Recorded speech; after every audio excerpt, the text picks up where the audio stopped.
evening, and welcome to the Selectmen's meeting for Thursday, April 2nd, 2015. Our agenda tonight is approval of minutes, questions from the public regarding items not on the agenda.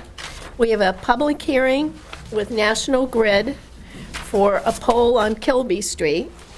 We have an application for a restaurant common victualler all-alcoholic license, the Range on Hingham Street. I'm sorry, on Whiting Street. We have South Shore Country Club with Jay and Bill Friend. We have Roger Fernandez and Harry Sylvester with our road construction update. And we're going to talk about the warrant article for the acquisition of 26 Summer Street. We'll deal with any matters not anticipated within 48 hours of the meeting, do appointments, and do Selectmen Town Administrator reports.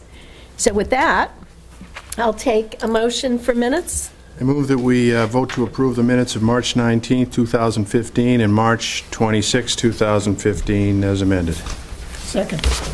Any further discussion? All in favor? Aye. Any opposed? Okay, questions from the public. Who do we have? Jennifer, come on up. And please introduce yourself.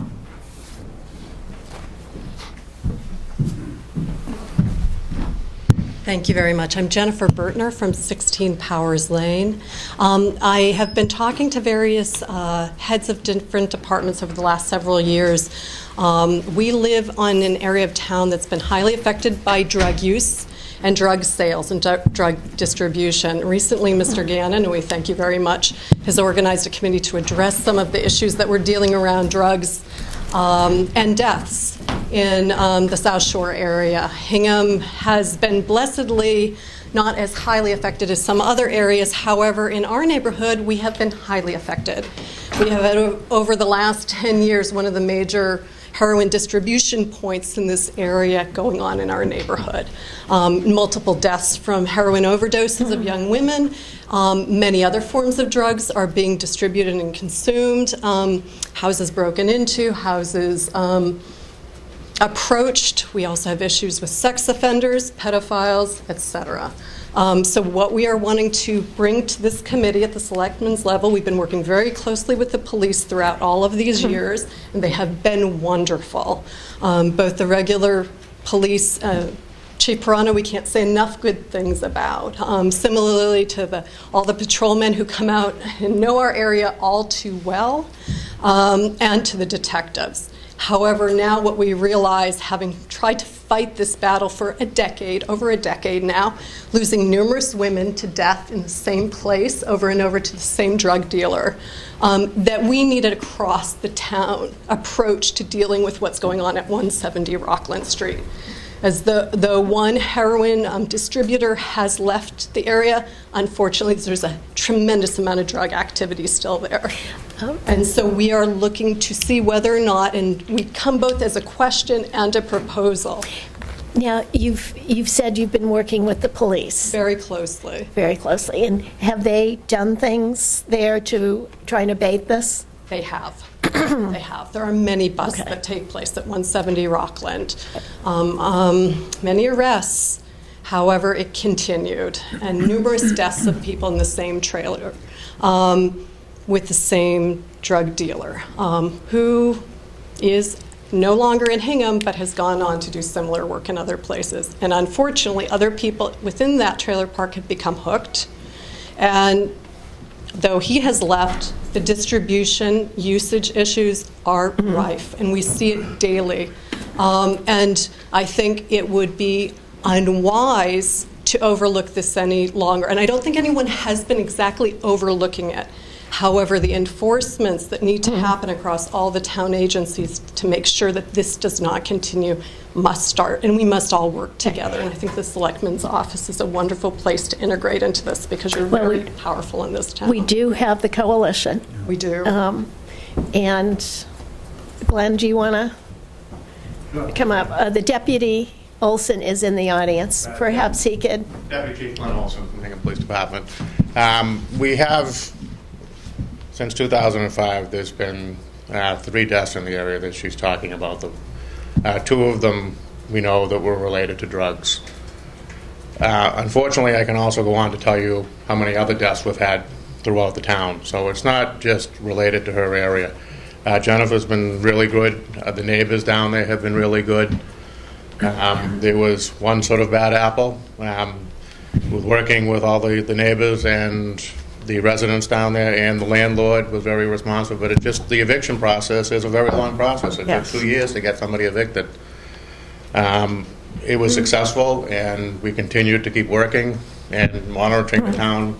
And we do realize that, and we certainly have talked about the coalition and the problem with the opiates, and we're continuing. So, anytime, I don't really want to discuss personal natures of things, but, anytime there's information, we have been working with people like that, and we'll continue to work, but So can we ask you to continue to work together, and then the selectmen will certainly be supportive in any way we can? Yeah, and I think you are. I think, as we discussed earlier, it's the opiate epidemic is out there, and it is taking its place, and anytime we can sort of move people along having a problem, but more so at least provide them the help that they need to get rid of the addiction. So we'll definitely work, and we'll continue to work, and I think we are continuing to work. Absolutely. No, we've been very impressed. Mr. Healy? Thank you.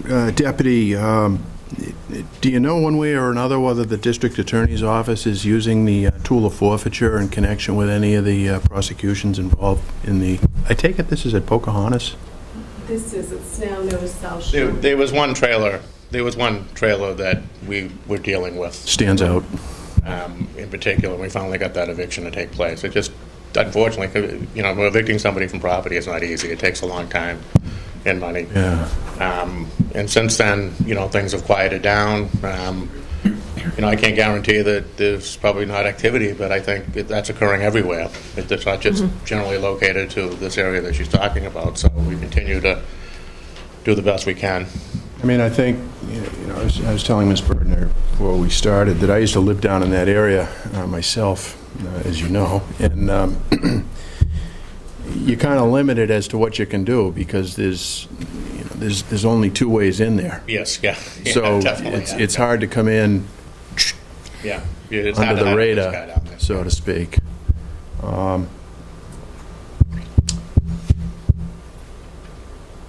I can assure you, though, we are working closely and continue. We know it's an issue in places, and like I said, it's not just down there. There's other areas that I think that's the only housing of that type in the town. Is it, in your experience, interacting with the neighborhood, are they people that tend to stay there a short period of time, or? There's some turnover, but there's also people that have lived there for an extremely long time.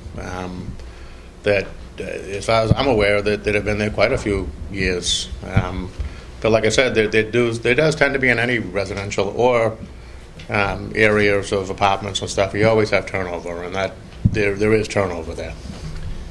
I just remember from my own experience, we had that guy that was involved in that accident at Abadessa's living down there for a long time. It may have been a little bit before you got on, but yeah, it's an unpleasant reminder. Right. Mr. G. Thank you. Paul, you make a good point about the forfeiture tool that maybe, I may reach out, or one of us, or even the police could reach out in appropriate circumstances. That might be a tool that can be used, and it's pretty effective if it's going on long-term at a property. I know that it was a trailer. I'm assuming the person was renting it. If he was evicted, I don't know the circumstances, but I think part of it, they may own the trailers and rent the property. Is that how those work? I see. So it's a little bit different.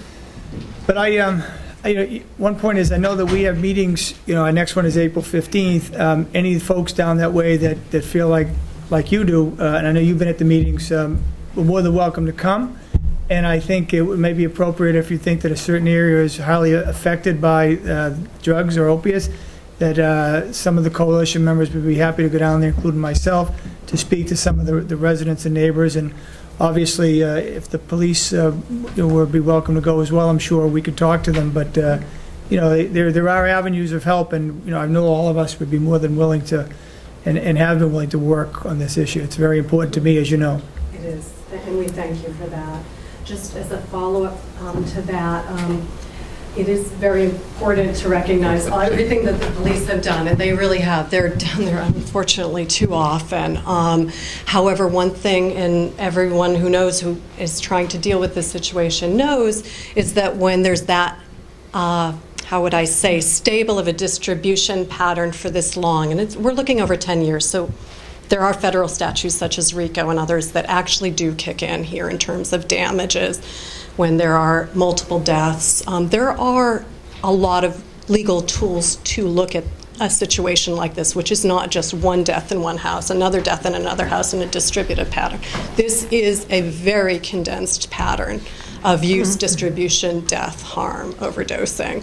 I really think the format. The format Yeah, would be different. we'll take it off. This discussion is probably not here at the Selectmen's meeting. Yes, I apologize. I think, And that would be, I guess, my we don't want other... to make accusations and stuff like that. Absolutely I really not. think this- Okay. However, to ask what would be the best format, whether or not a public hearing is, whether the drug coalition, but in a way that individuals who live in the area who have dealt with homes being broken into repeatedly and this type of thing are not dealing with it only as a civil issue.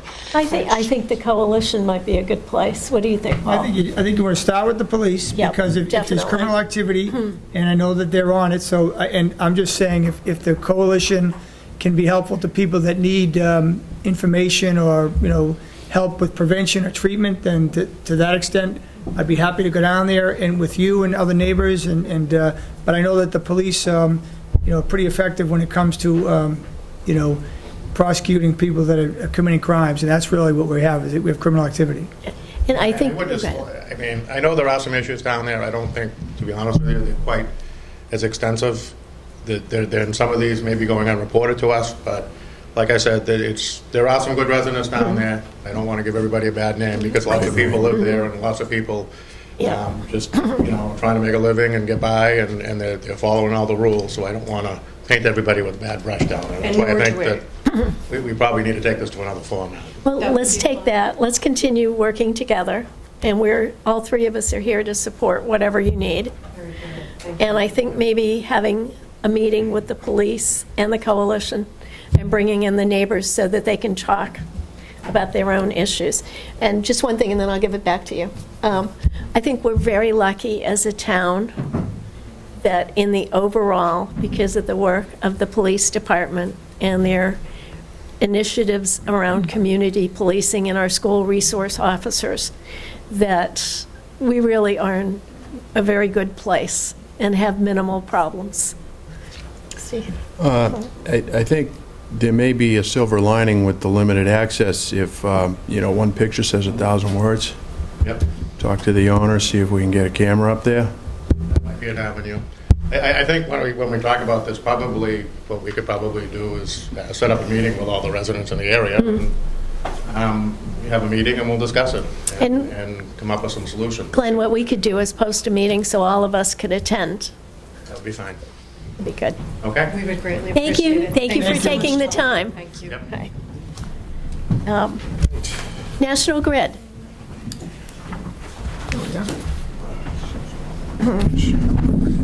Steel. Come over here. Stub pole.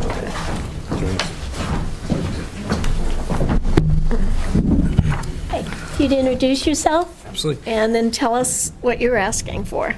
Good evening, ladies and gentlemen. My name is Richard Boyle, Project Manager with National Grid. Phyllis Wall, engineer at National Grid. We're here before you tonight for a petition for a stub pole on Kilby Street. The overall project involved in this petition is for the refurbishment of the Hull 1 and 2 lines. These lines are being refurbished due to asset conditions. They were built back in the 1930s. There's been a lot of issues, outages taken. Most recently, the town of Hull experienced the entire town outage on 29 December, where the entire town was down for about 8 hours. So the project addresses about 60 structures throughout Weymouth, Hingham, as well as Hull, reconductoring of roughly 400 feet of wire, single phase as well as double phase, and the only structure that will be added on to the existing route is this stub pole.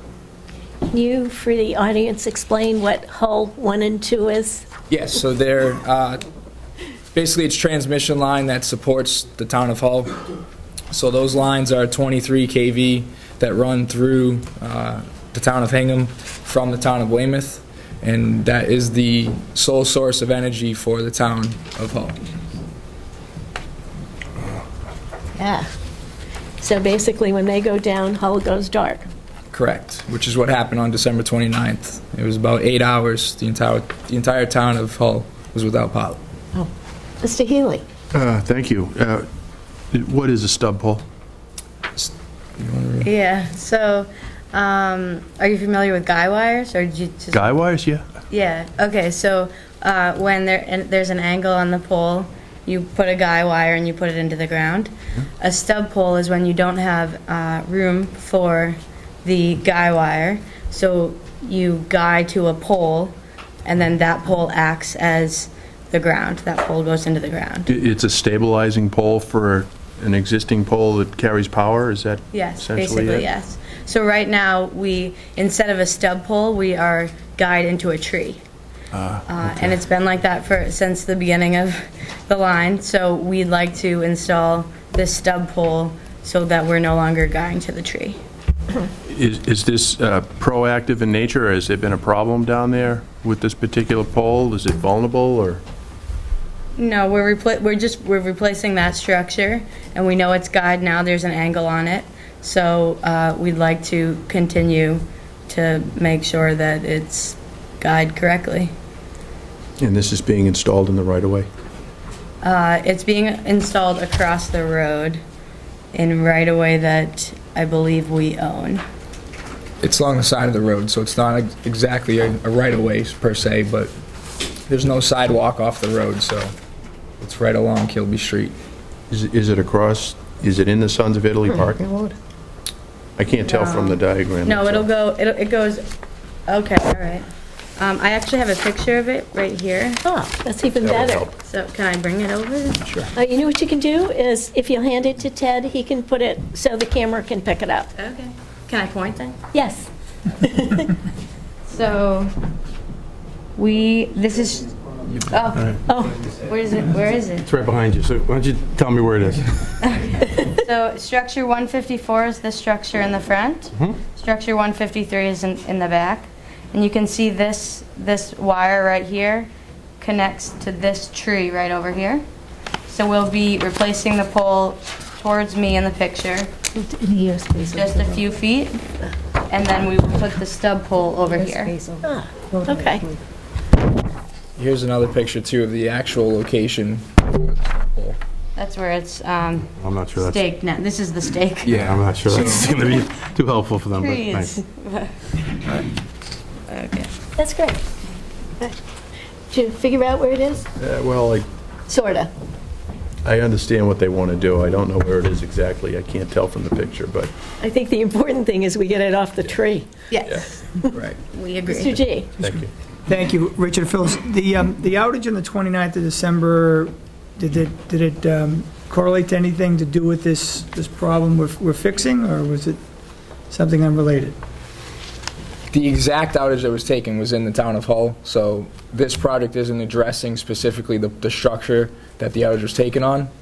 However, we're being proactive to try and prevent anything happening in the town of Hingham, because a lot of these poles went through osmosis reporting, and they're identified to be deteriorating at a rapid rate. So we're addressing, like I said, 60 poles along the lines. It's not all the structures, it's just the ones that are identified to be needing a replacement in the near future.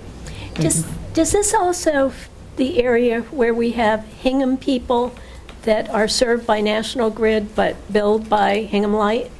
Is that the same area? Do you know? Okay, not a big deal. Not familiar Okay, with that. not a big deal. Yeah. Is the size of the pole the same?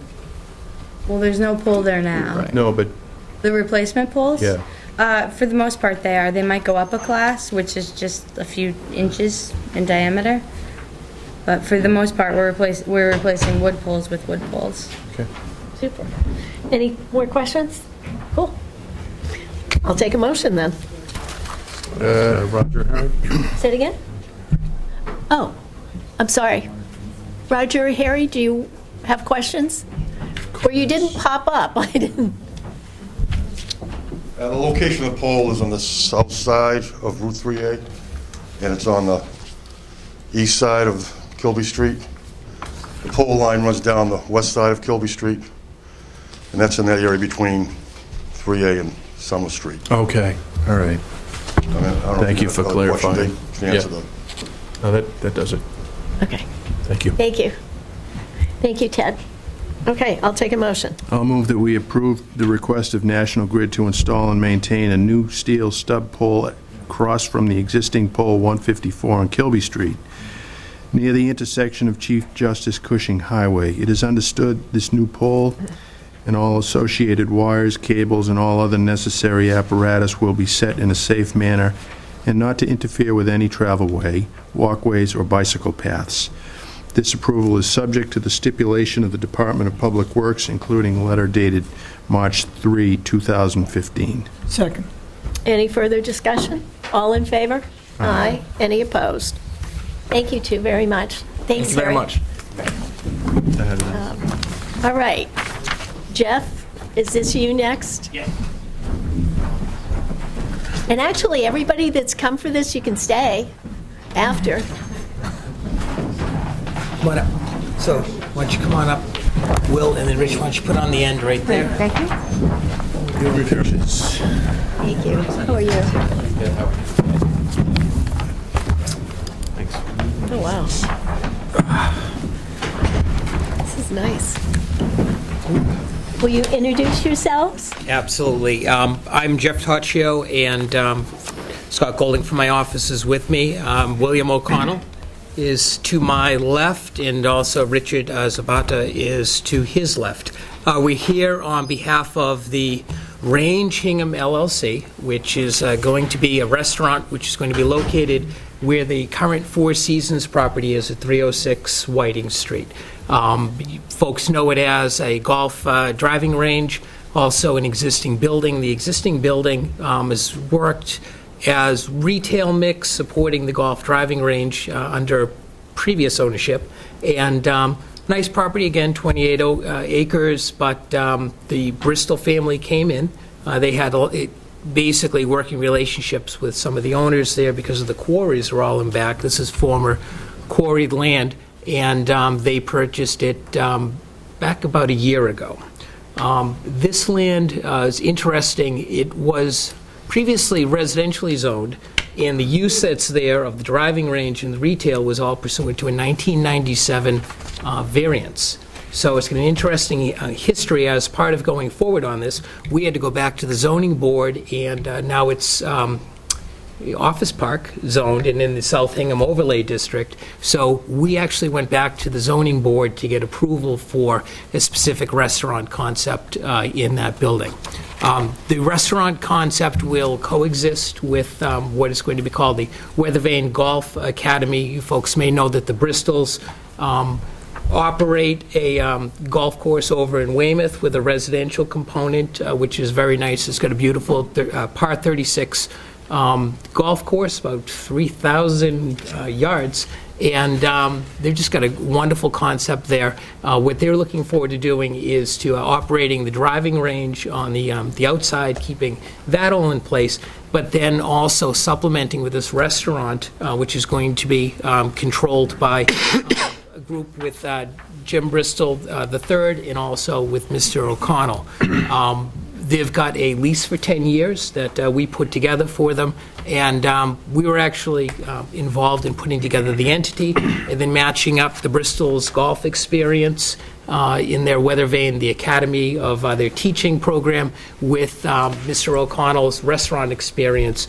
He is the general manager for the restaurant group that has the tavern at Quarry Hills. They're at Granite Links, also the Crossing Nines. Highly acclaimed Boston Magazine, top 25 al fresco, all stars. They've just awards, highly popular. They also have two establishments down in Marina Bay which Mr. O'Connell has basically been the manager of, along with Mrs. Zapata and some of the other folks who are here who are going to be involved in the operation of this restaurant. Going through the dining concept, what we're looking at is an American concept, very high quality food at an approachable price point. It's going to have a recreational sports, golf type of theme. This is going to be a restaurant then in February on a Thursday night you can go to and you can get a great meal with your family. You can watch a Bruins game and just have a nice place that's at that speed, that isn't a chain. And it's something that's going to be unique to Hingham with people who know food and know how to run restaurants. In your package, in addition to all the core forms, we have everything. We've provided everything to you. We went an additional step. What I did was I got from Mr. Frank Glynn, he's the health and food inspector from the city of Quincy, and we asked him to write a letter and comment on Mr. O'Connell's restaurants, what their reputation is in Quincy.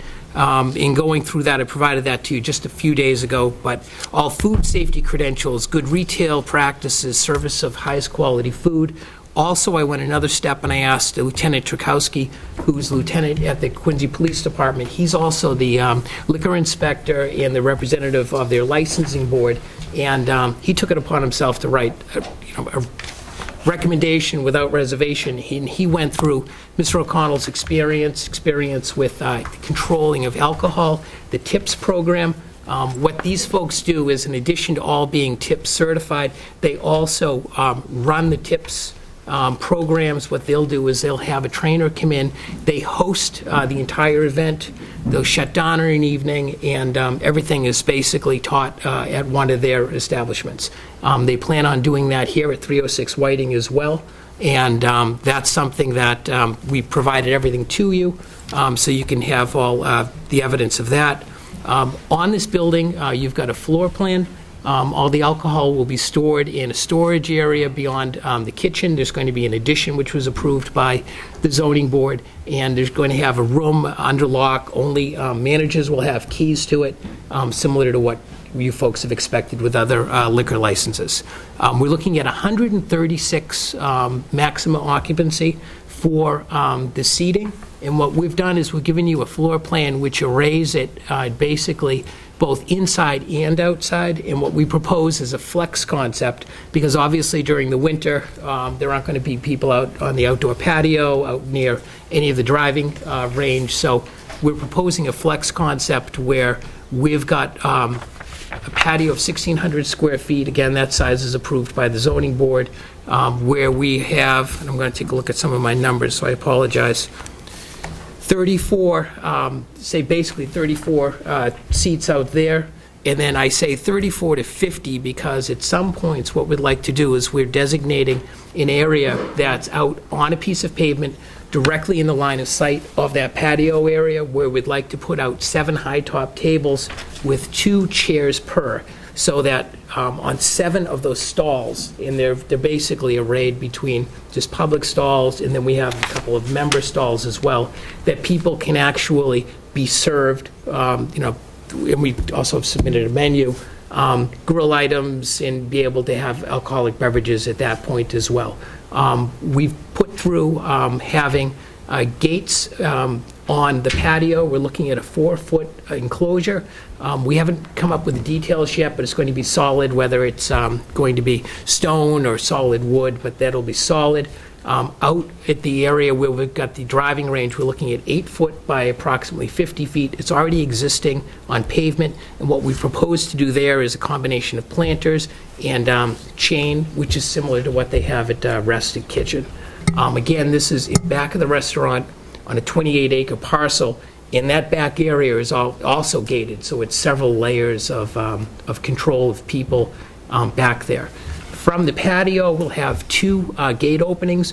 One will be to the west, which will allow just service only, so that the service folks can go in and out, but no patrons can go through there. Patrons who are outside on the patio have to go either in or out of a single gate, which is next to the building, and then we've got a hostess station, which controls access there. You can also get to the patio from inside the restaurant as well. So we've got, all of those points of access pretty much covered. Hours of, well, I'll continue on the inside. Similar to the country club, we're looking at 2 golf simulators inside, but over on a wall behind glass so that they're not making a lot of noise, with the thinking that whether it's from the weather vane in the winter, also from Granite Links, it's a new concept where people put together golf leagues in the winter, and they're able to come in and they can be near that, and then the person goes in behind the glass and they actually compete, play games. It's tastefully done. That's why I've got the 2 simulators, so it's not something that's going to kind of control this place, but that's what the concept is going to be. I've given you the menu. I've given you also a business plan that goes through what some of the details are. Richard will be there 40 hours a week. And then also we've got Julie Cummins is here, and also Tom Horgan is one of the managers. Tom also is an attorney with a law practice in Quincy. These folks are Mr. O'Connell's kind of prime management team. And as far as chefs, food, they've got excellent chefs in their restaurants, and they're deciding whether it's going to be somebody who's brought up from within or if it's going to be a new hire. So they're in the process of speaking with people, and they're aiming for hopefully a July opening. Oh, wow. A lot of information, barely use my notes. We've got some photographs. If you're interested, I think Bob can probably put that up. You folks have the color photographs. What we tried to do in this instance is to give you folks an idea of what the fit of finish is going to be, the concept. Right now, it's a rather plain vanilla envelope when you go inside. What they're looking at, you can see the concepts are inside. Fit of finish, you got high tops, you can see some of the finishes on the ceilings. There's going to be like a copper hued ceiling. You can see just wood on the bar. Also, you'll notice you've got Weymouth seam face granite, which is in the upper right-hand corner. As you know, the Bristols have access to a certain supply of that. But this is something that they want to do, which reflects their business, their history, and also the history of the land. And we just put that together as part of the concept of the partners brainstorming and coming up with what vision that they wanted for this property, and basically I just brought it in untouched to you folks, so to give you an idea of kind of the quality that they're looking for. And with that, I think I covered everything. I can answer any ZBA hours of operation. The ZBA, in going through everything, had restrictions on the hours of operation. And if I can find it. It was something about 10 o'clock. 10 o'clock on... Move the people from the patio inside, Yeah. something like that. So there's a weekend time, and then there's a weekday time. We had, the closest neighbor is Derby Brook, which the closest house is about, I think, 750 feet away. The head of their condominium association showed up, had excellent input to the zoning board of appeals.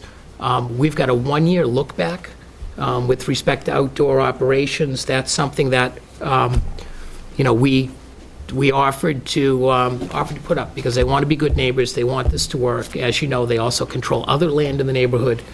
So they're not some folks rolling into town. They're hugely invested for coming up Generations. coming up on 100 years, and it's important to them, and so we've got a look back. The look back will be after 1 year of operations, and again, they're hoping to open in July.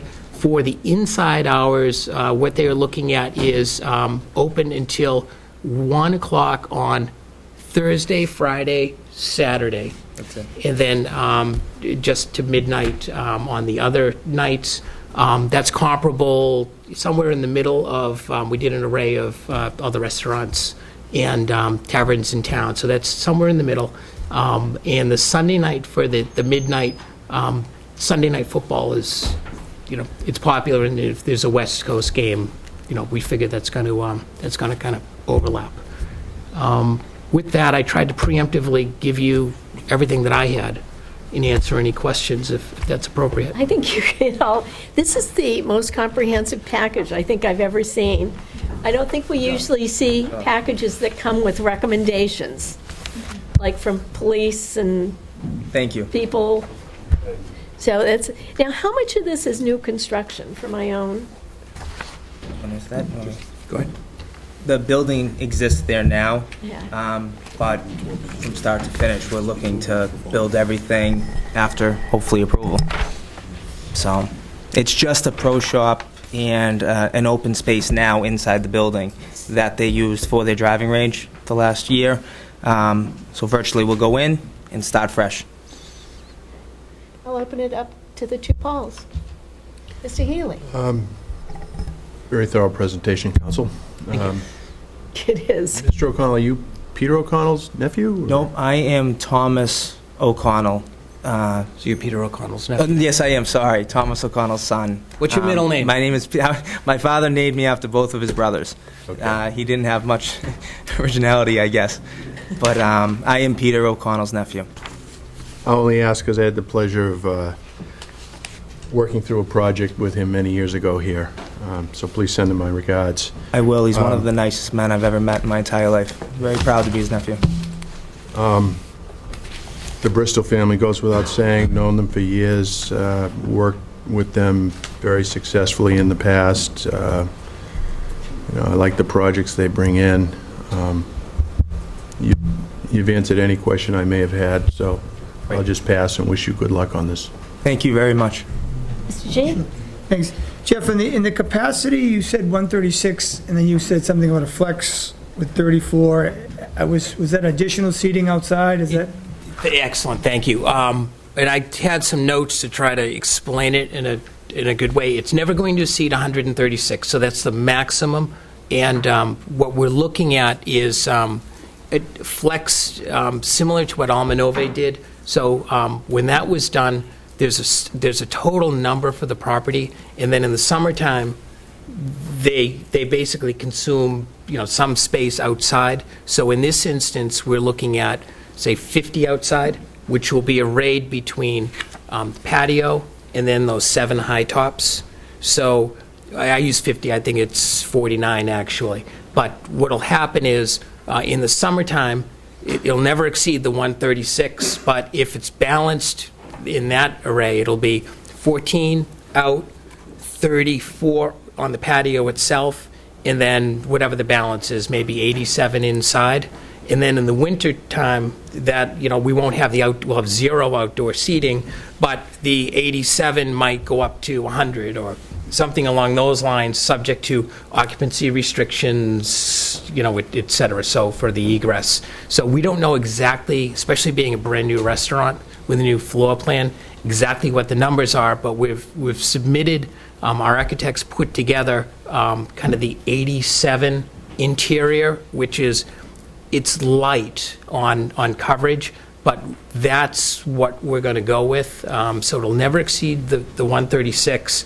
And the look back, I think, is going to be, that makes me feel good as well, the look back, because we get a little bit of a stress test after that first year. And if, things are unbalanced or, there's something we haven't foreseen, we'd like to know about it. If things are working great, and we say, hey, maybe we can do X, Y, and Z, we'll come back, we'll go to the ZBA, we'll come back to you folks, but that's kind of wishful thinking right now. This concept, as we've put it together, you can see we put a lot of thought into it. I've got a lot of restaurant experience, a lot of golf experience, and frankly, 2 really good clients that we put together. And they really did their homework to put all of this together.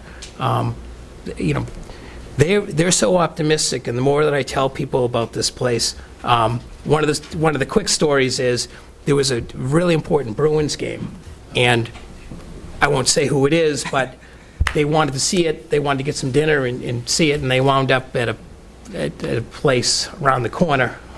I won't say it, but, you know, it was a tiny little TV, and it was, you know, he realized there was nowhere in Hingham to really go get a good meal and be able to relax and watch a game. So that was kind of the beginning concept behind this. And between the food, the restaurant, the experience, and then all the other golf pieces, you know, we're just really optimistic. So Jeff, with the parking, Yep. I'm minimally familiar with it. I just, Excellent question. What's happened is because we had to go through the variance, we entirely tailored all the numbers, the 136, is exactly tailored to the balance that we have for the parking regulations in town. So when I put together the variance, we basically charted everything. Now what happens on parking is the planning board issues a special permit A3, but because this is so old, this was done pre-special permit A3. So when we went in to modify the variance, we just used the current A3, and then we overlaid it. This building, on its size, has a potential occupancy of about 300 persons. But again, the parking is the constrictor, plus obviously they want some room and they want to have a nice place. But this is all tied to the parking, and then the question, we still have to go through site plan review, but we expect that the planning board will basically waive it because it's built. You know, it's a done project. We're just kind of putting a different fit into the building, but all based on the ratios of the bylaws. maybe the last question. So in terms of the hours of operation, is that, I was reading it, is it 9 o'clock for certain days and then 10 o'clock, but is that for the look-back period, and then you hope to be open later after that? Is that what you were saying? That's for the outside. And the question was, are you going to have music? You know, what is it going to be like? So what we did was the zoning board gave us those hours. The neighbor was there. The consensus was this works. You know, if this really works well, you know, maybe it expands. If it, you know, if we'll see where it goes. But it gave everybody the confidence to say, this is good, this is appropriate. We'll see you in a year, and you know, it'll be a public. And the neighbor asked, will it be a publicly noticed meeting? The answer was yes, and you know, that's the look back. They're also invited to, you know, if there are issues, come up, speak to these folks, and see where that goes. The other funny thing is that I created that abutter. So Derby. So it's your fault. It's my fault. I apologize. But, you know, they're a football field and a half away. And then what we mentioned was, if there are issues, talk to us. If, you know, we have to put up, you know, vegetation, anything of that nature. With 28 acres, you know, we've got a lot of flexibility to be able to do things. You had one more? Yeah, just a couple. The look-back provision, ladies and gentlemen, is something that's been used before in other projects, most notably in the shipyard in downtown. And typically, what's been found is that the parking as designed and planned is more than adequate to suit the need. The other thing is, just from a historical perspective, this variance that Jeff's talked about arose when most of that area was residentially zoned. But most of the businesses and enterprises up there, as we found out when the Bristol family moved to get their property rezoned, is the subject of variances. So there's nothing unusual about the fact that this is operating on a variance. It's, in fact, typical. And I will say, when the question was, what, you know, we talked about it, we said, what does this look back? And my comment was Boston Golf. You'll remember Boston Golf had one. I've been doing this for a while, and I, knock on wood, we've never had a look back, at least on anything that I've been involved in, that's been a problem. If anything, people come in and it's a stress test, and they've said, okay, Safety valve. yeah, it's working. So hopefully we continue, but it's a good practice interim step. I think this is a great idea for that particular piece of property. You do have a little bit of room to grow there in case you think of something else to do with it. And the granite is beautiful. It really is. Let me ask, since we have a pretty full audience, anybody have any comments or any questions? Motion? I'll take a motion unless Jimmy Bristol wants to say something. No? Okay. I'll take a motion. Move to approve the application for restaurant common victular all alcoholic license by Range Hingham LLC DBA The Range, 306 Whiting Street, Hingham. Richard Zapata, manager, subject to the approval of all town boards and departments, completion of the premises in accordance with the building plan as submitted, submission of a valid certificate of insurance evidencing liquor legal liability insurance coverage at least the minimum statutory amounts, and the approval of the Massachusetts Alcohol Beverage Control Commission. I'll second that. Any further discussion? All in favor? Aye. Any opposed? Thank you very much. Thank you very much. Thank you. We'll look forward to going there. And really, you can stay. Big Bruins game tonight. Detroit. Every game's a big one now. Yeah, it's true. Okay. Actually, I'll meet you outside. Just grab it. I'm going to ask for a couple of minutes after. Oh, Jeff, Yep. you're the floor, and Mr. Hoffman. Great. Thank you. Real quickly, thank you for making some time on your agenda this evening. We'll be quick. I'd like to introduce Tom Hoffman, who's the treasurer and the founding board member of SNAP, and we were involved in the Pizza Palooza event last week, and we'd like to report on the progress. So. Thank you. Good evening, everybody. And I'm glad Jeff's an attorney and not a mathematician, because if the new restaurant's 750 feet from Derby Brook, it's 2.5 football fields away, not 1.5. I'm Canadian. Well, doesn't make any difference. Because Carol Britton-Meyer looked at me when I walked in and said, "What are you doing here? There's nothing about fields on the agenda." Yes, there is. And it has to do with South Shore SNAP, which is Special Needs Athletic Partnership. And it had to do with the fundraiser. Last Wednesday evening, I want to thank everybody and call the public's attention that we ran a Pizza Palooza event at Hingham High School in the cafeteria. A couple of bottom line numbers. We had over 700 people attend. We netted roughly about $7,100. And here's how it happened. I want to thank the Board of Health. Very cooperative, because we had to have the permits from all the providers, and they were very good to help us out there. Paula Gerard McCann, the principal at the high school, and her custodial and cafeteria staff helped out. We had this, what do you call it, Safe Serve folks there in place. One of the things that we've learned as we do more SNAP activities, more and more people are becoming aware of it. Well, Officer McKenna from the Hingham Police Department found out about it at the St. Patty's theme party we did, was all over this, and has now got the Hingham Police Association involved with SNAP, and they're going to be at the board meeting next Monday night to see how they can help do activities for the kids involved in SNAP. So they provided 2 police details. Who was it? Rob Ramsey and Tom Ford were there, because crowd control and parking control. That worked great. So who else participated? Because we got to do a lot of thank yous. First of all, Jeff Taccio, Jim Murphy, Mark Ryan, and John Mannion are the executive board, I believe, of the Hingham Business Council, and they went out and secured this sponsorships from South Shore Bank, Liberty Mutual Insurance, GP Homestay, and then, of course, your firm's what, Duck, Dudge, and Hyde, and you changed the name? Okay, going Taccio and Morgan. And what they did is they underwrote all the costs. So all the admission fees and the raffle proceeds are going to SNAP. Did you used to work for that firm, Paul? Yeah. I did not have the pleasure. Oh, I thought you were with Who Done It and Ran. Okay. So we had 10 pizza partners, and these pizza places all contributed at their cost about 40 to 45 pizzas. So there were 3 winners. You need to know. Give them a little publicity. On the blind tasting, which was done by 5 of the 7 school principals, they blind tasted cheese pizza. The winner was Cafe Tosca. Sub Galley won the People's Choice Award for Best Pizza. Papa Gino's won the Kids' Choice. We also had, let's see, Crow Point, Liberty Grill, Peel Pizza, Stone Hearth, South Shore Sports Center, Boston Pizza, Old Country Pizza, and as I mentioned, Papa Gino. So 10 providers. Nona's contributed the ice cream. Aquarian did the water.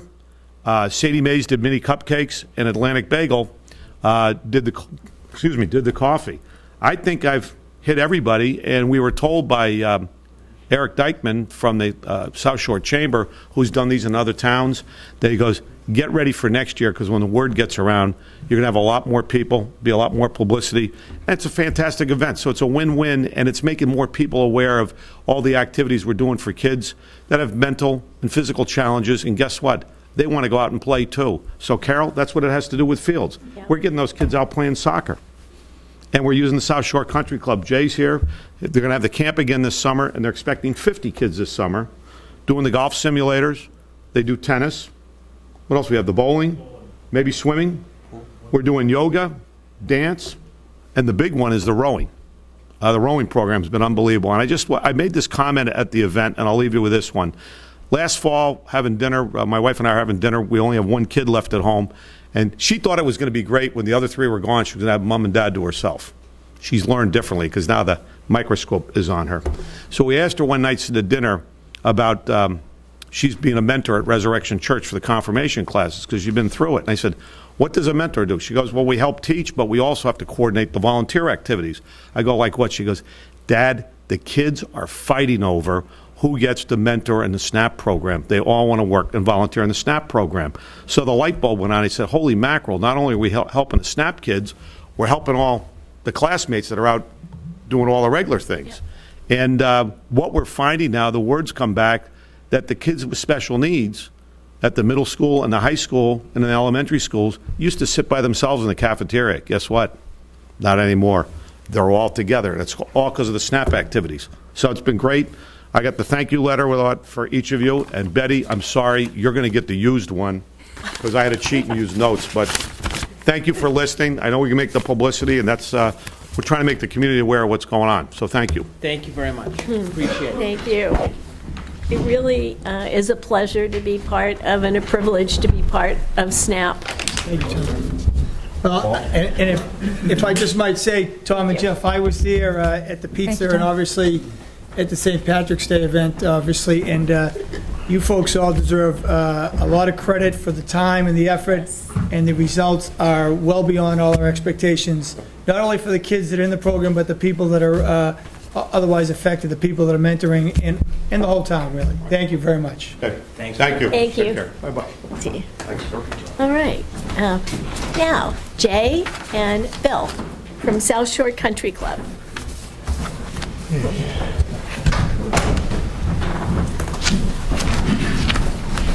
And for those that might not know you, if you two would introduce yourself. I'm Jay McGrail. I'm the Director of Operations at South Shore Country Club. And I'm Bill Friend, Chairman of the committee that runs the country club. All right, floor is yours. All right, well, thank you guys for having us here tonight. And we're here for a couple of different things. First off, we're here to get approval for a contract for an RFP that I worked on with Roger, and Roger issued over the winter in February. So we started a process a few years ago of restoring the bunkers at the country club, and we've got about 3 or 4 holes done now. So it's going to be a long process. You know, it's basically what we can afford each year we undertake. And one of the issues that we've had in the last few years is in dealing with procurement. You know, we've been limited by what we can do because we didn't know an RFP for the actual bunker work was it was challenging. So what we did is I worked with Roger, and we basically we kept under the you know what would trigger an RFP, and we didn't always get the work done that we wanted to get done. So I worked with Roger to come up with a different solution to that problem, and we issued a golf course construction equipment rental and labor contract.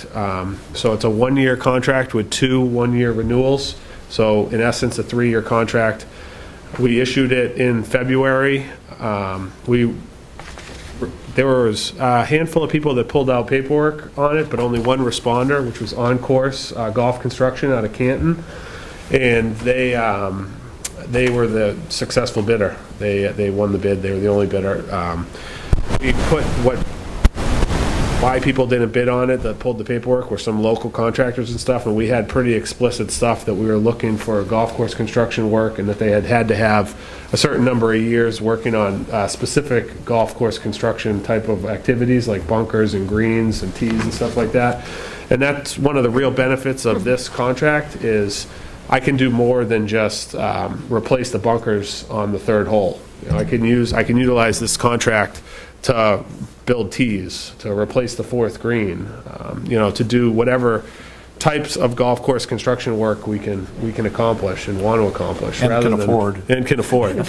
Yeah, like to do it all, but you know, realistically, the nice thing about this contract is I can do $7,000 worth of work in 1 year, or I could do $70,000 worth of work in 1 year. You know, depending on how we've budgeted and how our revenues have come through. So it's an awesome tool for us, and I can't thank Roger enough for helping us in issuing it, you know, through his office, which was a first for the country club that, you know, we utilized Roger and his team to kind of put together the bid that we wanted, and he issued it for us and dealt with all of that procurement end of it, which was awesome. You know, it was really nice to have that as a tool. You were educating me about the different companies that do this, that they specialize in. Yeah. Can you talk a little bit?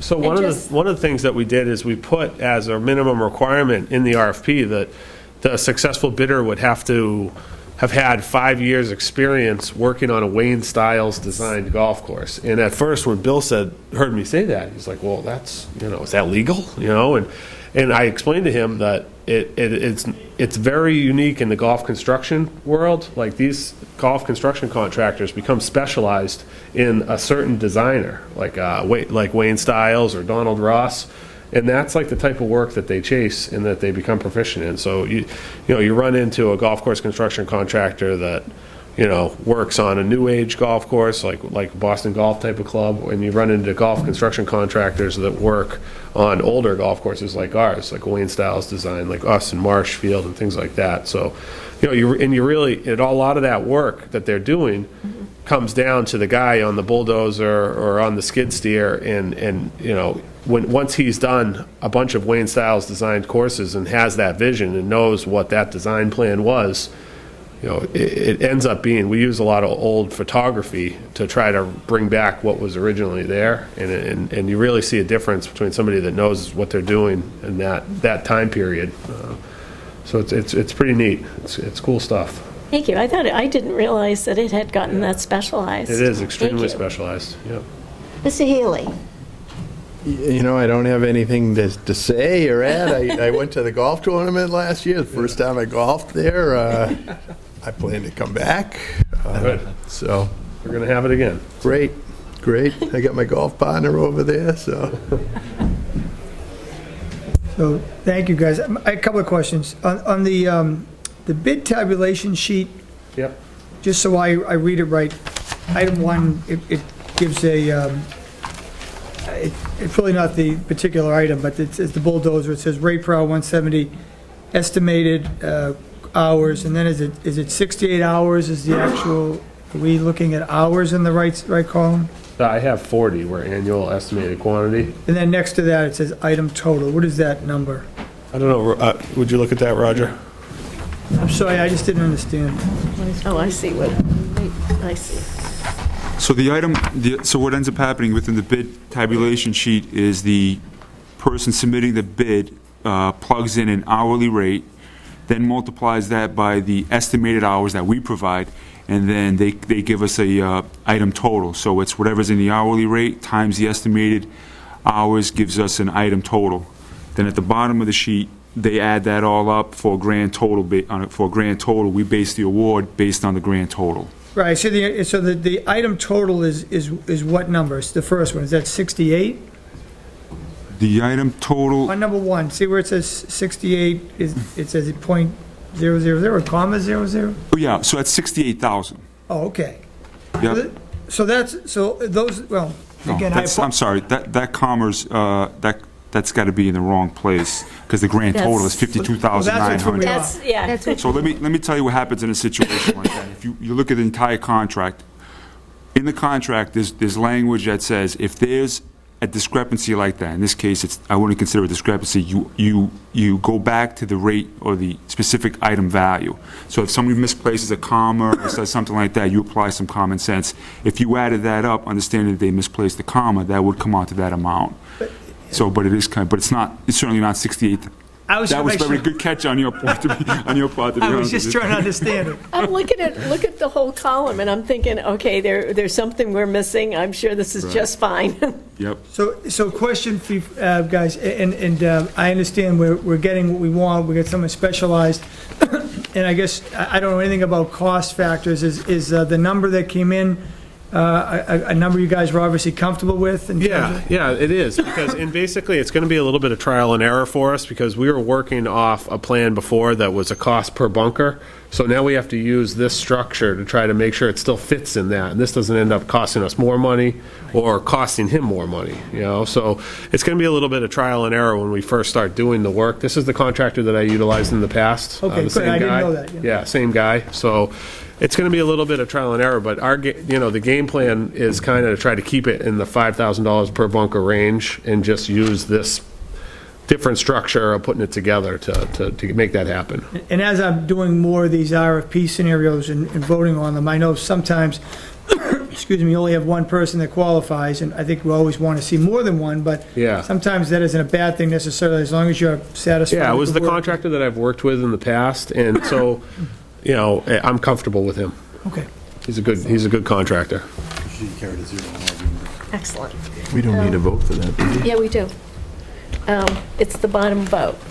Any other questions? Roger, anything else to add on this one? No. Yeah, don't go away. Stay right there. You might have some other questions. No more questions? I'll take a vote. Sure. I'll move that we sign a 1-year maintenance, equipment, rental, and labor services contract with Oncourse Golf, Inc., as outlined in bid package SSCC MAIN 15. The estimated contract value is $52,900. This contract is valid through December 31st, 2015. Second. Any further discussion? All in favor?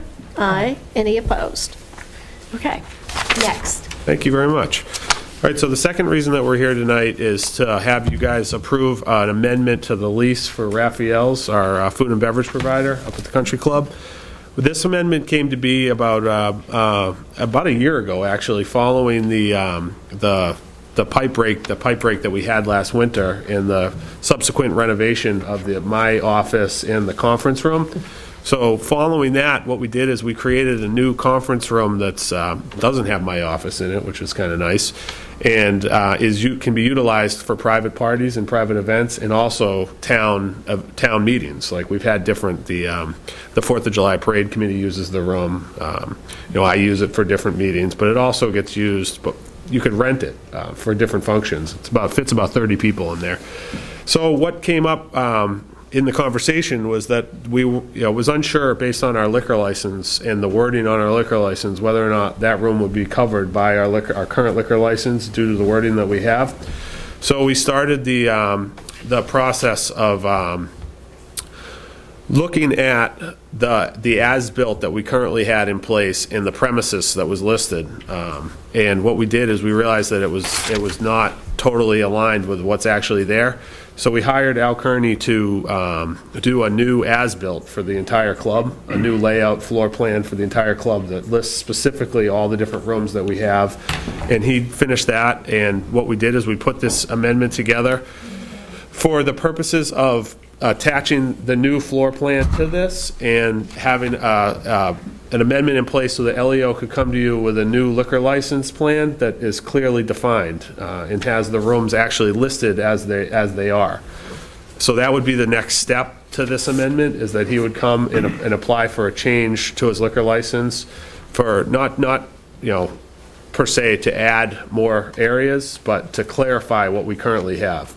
So, and then we also had some housekeeping issues that we needed to address and that we tied into this amendment too.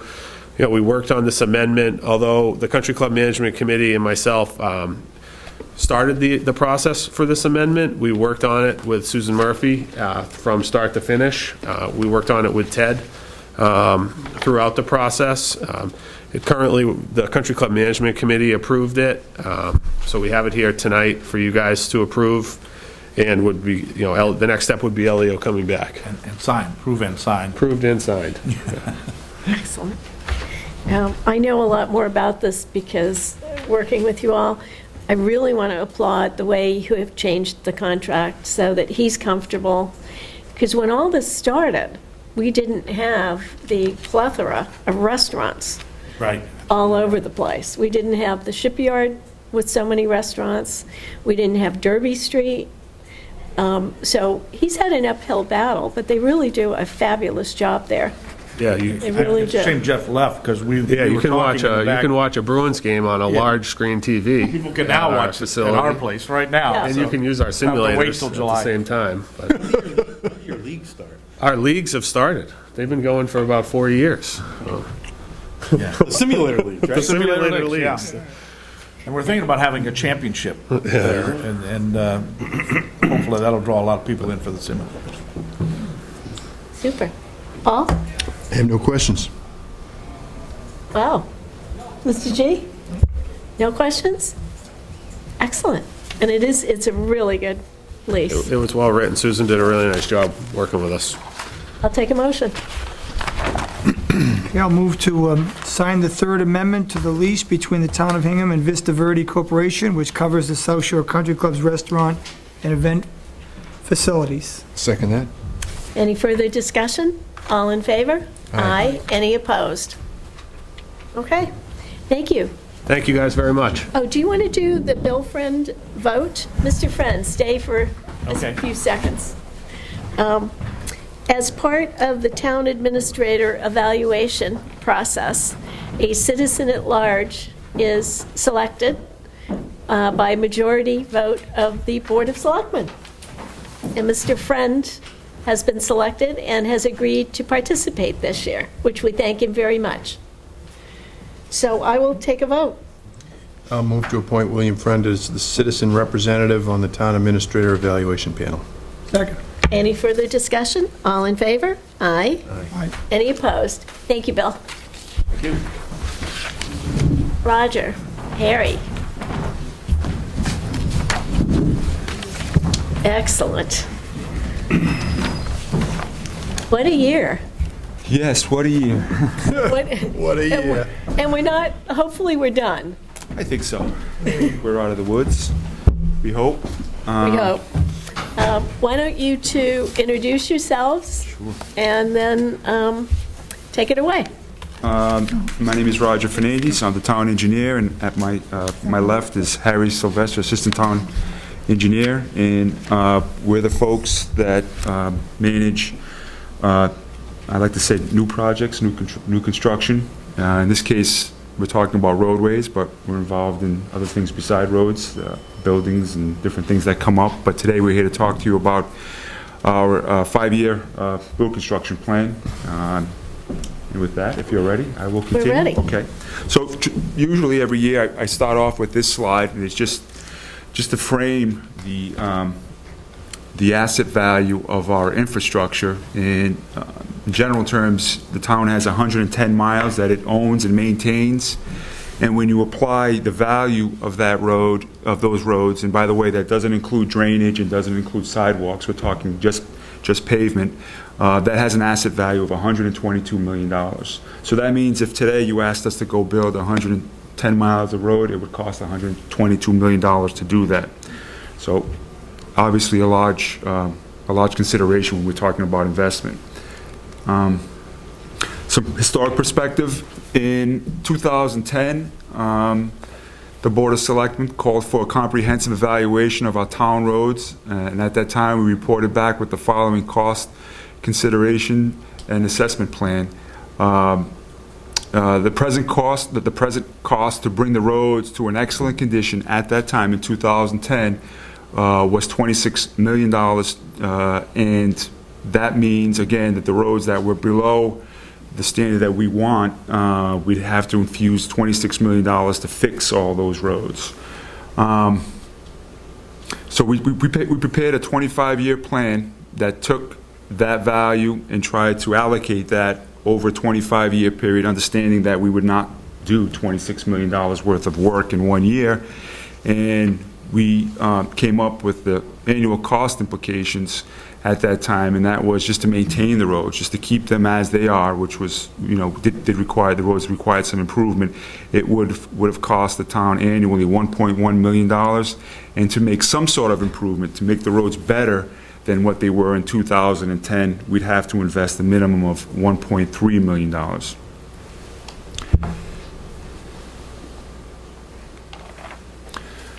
So this past construction season, last year in 2014, this is a list of the roads that we did: Abington Street, Burdett Ave, Cole, Ferring, Fontainebleau, Fort Hill Street, Fresh River Ave, Hancock Road, Lozelle, Martins Lane, Miles Road, Stagecoach Road, and Union Street. I think we might be missing one there.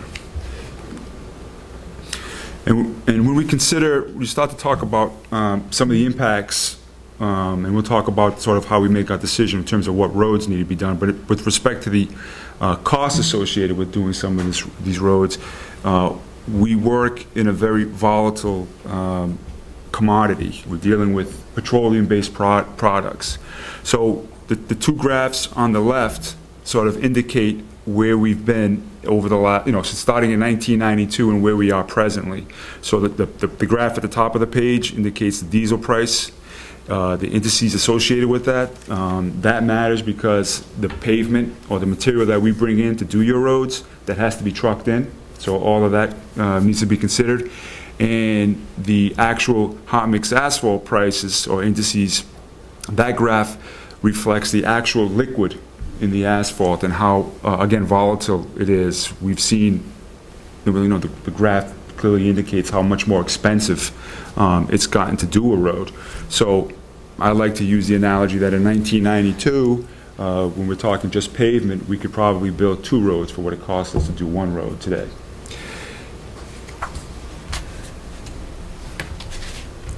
So how do we sort of pick what roads need to be done? This is a little decision tree. First, we evaluate the road condition, safety, as well as structurally. Secondly, we balance the cost of the reconstruction versus maintenance, and we'll talk about that a little bit in more detail further on. We coordinate the needed pavement resurfacing with other street, water, and sewer and underground utility improvements. By that we mean we're very careful not to pave or reconstruct roads that we feel ultimately are going to be ripped up in short order by a prospective utility company. So we meet with the utility. We just met, as a matter of fact, this week with the gas company. And they receive a copy of our 5-year plan, and they know that we're going to be at a certain location well in advance. And of course, there's always some minor changes that might take place, but we meet with them annually and then during the season to make sure that they're aware of where we want to be and what we need them to do. They come at us with a prospective plan of their utility upgrades, and then sometimes we say, well, that's great, but we need you to focus here, or we need you to add X and Y streets to your list. Because in some cases we have mains that are in the road that are almost 100 years old, and we have to be careful that they're not going to sort of rip the road up after the fact. So that takes place, that early coordination takes place with utility companies. And by the way, sometimes that drives the schedule. So you might, if we defer a road, notwithstanding them receiving this schedule early on because of a utility issue that they haven't upgraded, we try to make the residents aware that that's the issue, and we do our best to sort of not allow that to sort of continue to happen, but it has happened in the past where they haven't gotten there in time to upgrade their utilities. The other thing we consider the usage, and by that we mean, do you live on a road that's 1,000 feet long with one home at the end, and the general public benefit is much less than, for example, maybe a Fort Hill Street, where we might see 15,000 vehicles per day on that road, or 10,000 vehicles per day. We do consider the overall benefit to the community. That doesn't mean we ignore the residential components associated with the road. We balance that in to the program. but it does come into play when we begin to consider what roads need to be selected. Construction scheduling, location coordination by targeting an area of town for construction. So the other thing we look at is, for example, we targeted Liberty Pole last year, again, residential area, and we'll try to get a couple of the streets in that neighborhood so we're not skipping and jumping from location to location, doing one street in one neighborhood and then running to the other side of town. It's not efficient from a construction standpoint, and so we're able to spend the money more efficiently by trying to focus in one neighborhood where we can. So this is the graph that sort of takes a minute or two to digest, and it is counterintuitive in a way. Your first sort of initial approach to a road might be, hey, we've got a road that's in really bad shape, it's falling apart, we need to fix that road. The problem becomes you then have to defer what we might consider maintenance, and by maintenance that might be just an overlay and a microsurfacing, and by deferring that, we slide those roads that require maintenance into the reconstruction sort of category because we don't take care of them in time. So what the curve represents is what happens with pavement. It sort of is okay, then you ignore it for a year or two, and then you're into a reconstruction project. And so studies have shown that every additional dollar spent on a preventive maintenance treatment saves up to $10 in future rehabilitation costs. And again, rehabilitation costs we're defining as having to go in and rip up the road and sort of do it over again. So difficult to digest, I think, for some folks, but it is most definitely the best way to spend the limited funds that we have available. So this graph sort of gives you an idea of where we've come over the last 5 years. So beginning in 2011, we had 11% of our roads we were defining good condition, and 42%, I'm sorry, in excellent condition, 42 in good condition, 25 in fair, 18 in poor, and then 4% of the roads were failing. Now 4% might sound like a small number, and you said, geez, I could think of a lot of roads that are in rough shape, but we're talking about 110 miles, so 4 miles of roads is a lot of roads to have in poor shape. But you'll see that from year to year, the road conditions have improved. And just to tell you about how we developed this chart, every segment of road in the town of Hingham has a quality index assigned to it. If it's a 1, it's in perfect shape. If it's a, it's 1, 2, 3, 4, 5, it's in poor shape. And from that, we can develop sort of where those assets are in terms of quality. We can also assign a value to that. So every road, every segment in the town of Hingham is assigned a value, an asset quality index. So when you look at the good and the fair, certainly, the idea is to maintain those roads first and bring those into an excellent condition. We're not ignoring the poor or the failed roads, but we would quickly, those good and fair roads would quickly slip into disrepair, and actually this year is a good example of that if we did not maintain those roads that we know are in decent shape. So other consideration, obviously the funding needs, the funding mechanisms. We have talked about bonding, and in the past, one thing we have to consider, we'll talk about this as well, is that we're not in a position to take on $5 million worth of road work all at once. Well, why not, Roger? Well, the reason is to do that volume of work would mean, first, we wouldn't be able to complete all that in 1 year. Secondly, it would mean half of the town would be ripped up and under construction, and I don't think your constituents would really go for that. And their point is the manageable work levels, and then certainly the work implications on community and the pending utilities. So all of that needs to be balanced with the list. So when looking ahead to 2014, we anticipate undertaking $1.34 million worth of work based on the current funding, and we'll talk about that in more detail. And this sort of gives you an idea where our historic funding has been. We have ostensibly 2 funding sources on a year-to-year basis. We see we get Chapter 90 funding. That's funds that are provided to us by the state annually. And the graph on the left indicates that, where we've seen some fluctuation, but some of the funding has been a little more steady since 2012.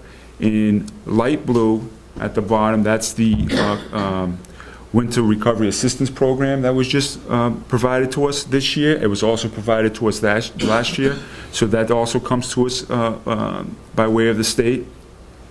In 2015, we see that spike. If you recall, Governor Baker released an additional $100 million in Chapter 90.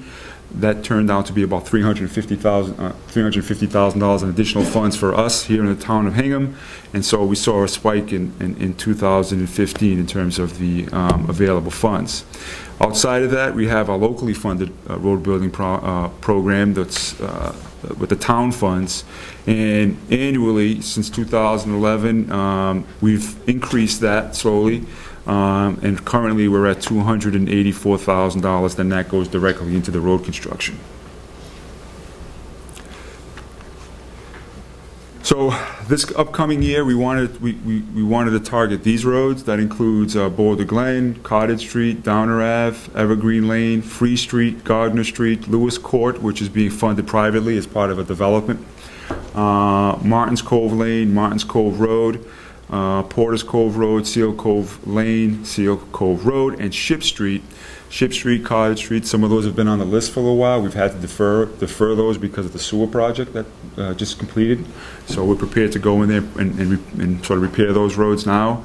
And then the cost for each road, naturally, and the total at the bottom. But all the way to the right, you'll see gas main. These are the locations that the gas company is going to upgrade their gas mains before we go in, and hopefully the schedule works out so they get that done beforehand, and we've considered that, so we won't be here first, and presumably they'll be done before we get in and do our work, or else. Oops, wrong button. There we go.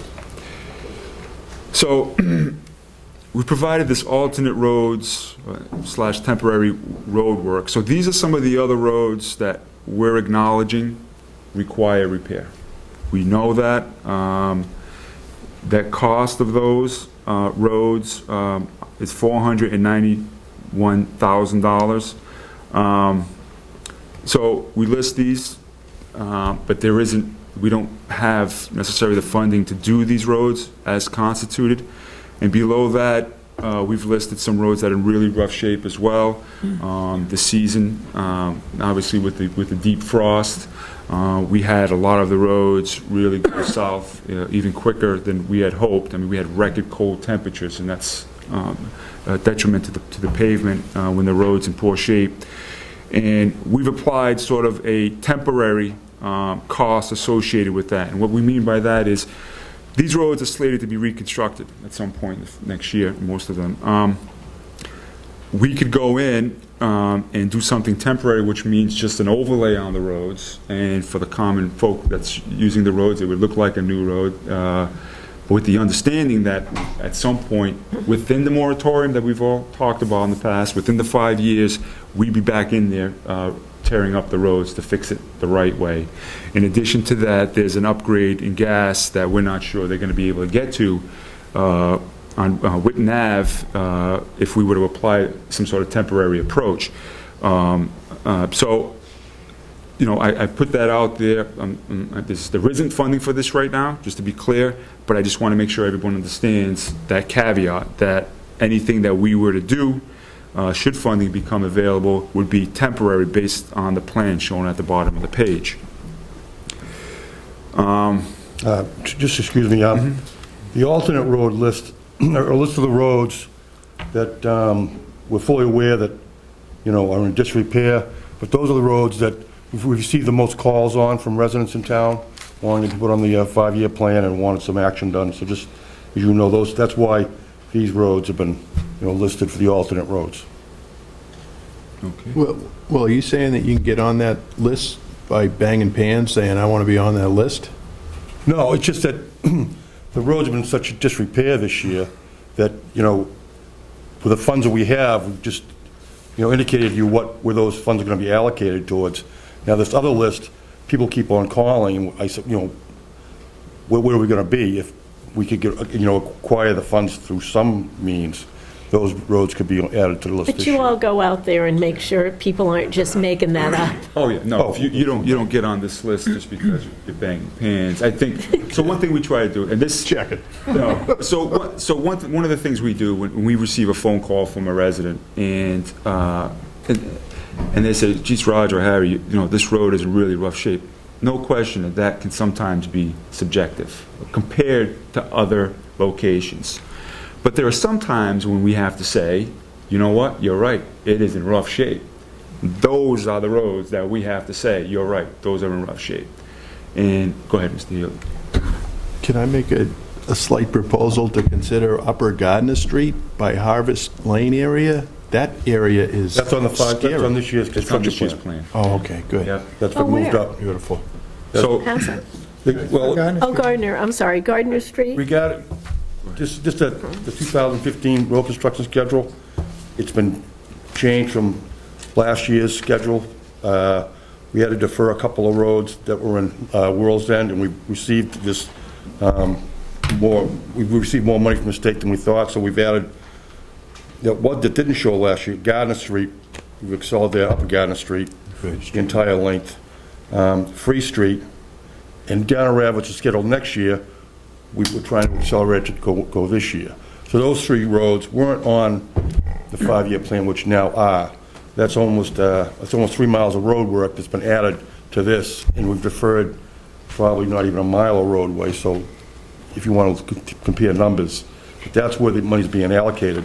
And this list over here, part of the reason why some of these roads really weren't on the list is because the frost went down so deep, and we're seeing frost going 3 to 4 feet deep now, and that bubbles the clay and the wet soil underneath these roads right up, and it turns into mush when the thaw comes in. And you'll see alligator check cracks in the road. That's a sign of that unsuitable material underneath the road bed, and these roads are just falling apart. People say, well, it looks like muck. I can talk to a person on any road in town within 20 seconds, and I can tell them how many cracks are on that road. I know this road base so well. And the resident goes, gee, I guess you do know my road. So I know what the roads are, the condition they're in, and what it needs to, what construction process needs to be done to correct those roads. What I can't tell them is, we're limited with a budget, and I don't know where this money's going to come from.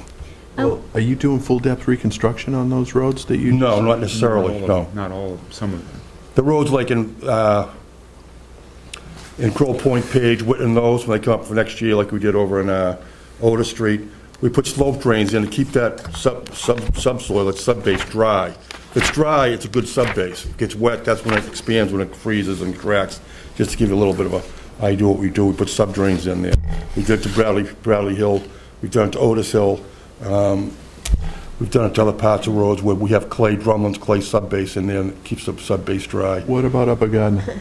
Upper Gardner Street, that's not a condition necessarily where we have a clay subbase. That's generally a good gravel subbase. I think the problem up there, the asphalt is just oxidized, and it's just got worn out. It's over, I believe it's 22 years old. Okay. Maybe a little longer, but go ahead, Roger. I don't mean to interrupt. No, it's okay. That's good stuff. I just wanted to point out at the right of the target road construction, on that list, that actually lists on the status what's being proposed. It says, when you see reclaim and repave, that's full depth, as you know, Mr. Healy. And then those other roads we've listed, where we've listed level and seal, it's just one layer of asphalt and then a micro surfacing that goes on top of that. Hey, do you pull the old asphalt off, or do you just lay a new one down? Just a new one down. The cracks, Harry goes out and fills all the cracks. The road gets tacked, gets paved. The profile is reestablished on the road, so it helps with the drainage, and then that receives the final seal on top of that. Just one observation on the 2015 work. The only, Gardner Street is the only street. Are the streets in the northern part of town or central part of town in worse shape than what I would call the Farm Hills, the real South World's Hingham? End is rough. Yeah. It's pretty rough. So is like the Farm Hills area. That's Yeah, but what's the main drag going into World's End? Lions Lane. You paved that. Last year, Yeah. we accelerated that from schedule for this year, and we did it last year, as far as Croydon. We didn't go all the way down the end because the seawall has to be looked at and more likely reconstructed. Is that on our dime? The seawall? Yeah. Yeah. Just an observation, I know that being around that, and I was out in that Witten Page area, and it's good that you guys are on top of it, because I know it's a temporary, but you're hearing from people down that area, and you guys have it on. Yes. Question is, how do we do it, or can we do it, right? That's always the problem, right? Well, Witten Page, a section of Page and House Street, a schedule for gas main, we met with the gas company. They're accelerating that project to try to replace that gas main sometime late summer. I've been talking to residents over there for the last 5 years since the 5-year plan was put out, and they all understand. They've all been understanding over there. They appreciate us looking at it. They know it's on the 5-year plan construction schedule. Down Rav's being accelerated this year, hopefully. And it's not just a repaving, it's a full reconstruction with the slope drains, like I said. Right. On both sides of the road, we're going to be trenching it, putting stone in there to keep that sub-base dry, but they'll be very well pleased. It's just a matter of maintaining it till we get to next year. Yeah, no, I was basically complimenting you guys that it's obviously, you're listening to people, because I did hear similar things about that area as well, so when you guys have it noted as a possible temporary for now, but you want to accelerate it, obviously, which would be even better. Hal's really in tough shape. I know that. Yeah. What about Winter Street? Is that anywhere in the? That's on the 5-year plan. I'm not sure what year offhand where that is. I could check. Is the winter damage that has occurred, is that going to change your view of the plans? Well, I mean, in terms of, just want to clarify, when you say change our view of the plan, just want to make sure what we're talking about. Changing the roads. Where you talked about Yeah. doing the. Man, it's hot in here. Well, we've put that up, but I don't, You're having but hot there isn't flashes. funding for it. No, And I'm we need to sweating. talk about that next. Right. I'll put up the slide and see what you all think I'm about. glad I didn't wear a full suit. So, just to talk about what we have for funding, and just bear this number in mind. Oh, and by the way, I think it's important to say that we sometimes find out we put together our 5-year plan, and we assume that certain amount of money is going to be available to us in year 1, 2, 3, 4, 5. But just bear in mind that sometimes we don't know what we're going to get in Chapter 90 until right around now. And then sometimes that money doesn't become available to us until after July 1st. So in the chart that you see, you have the funding source, the allotment that we have for that funding source, the fiscal year, and when it's available. And that's important because you'll see that for the Chapter 90, the larger sum, the $751,000, 2016, that might not become available to us until July 1st of 2015. So that means we can't spend that money until we get it. And then sometimes we can't figure, we make some assumptions, but we don't know if that number is going to reflect what next year is going to look like. The prior graph that you saw, we saw some years where we were at $500,000, and then other years we're at $751,000. Makes it tough to sort of forecast what you're going to spend when you don't know what you're getting. So just bear that in mind. But this, I think, sort of goes to Mr. Gannon's question about where we are and what we need. So the prior slide, I indicated that there's we have in total, including what's going to happen after July 1st, we have $1.65 million. It says K, but it shouldn't say K. It's million, sorry. We targeted, based on the slide that we showed you for 2015, 1.38. And you might say, wow, why not target 1.6?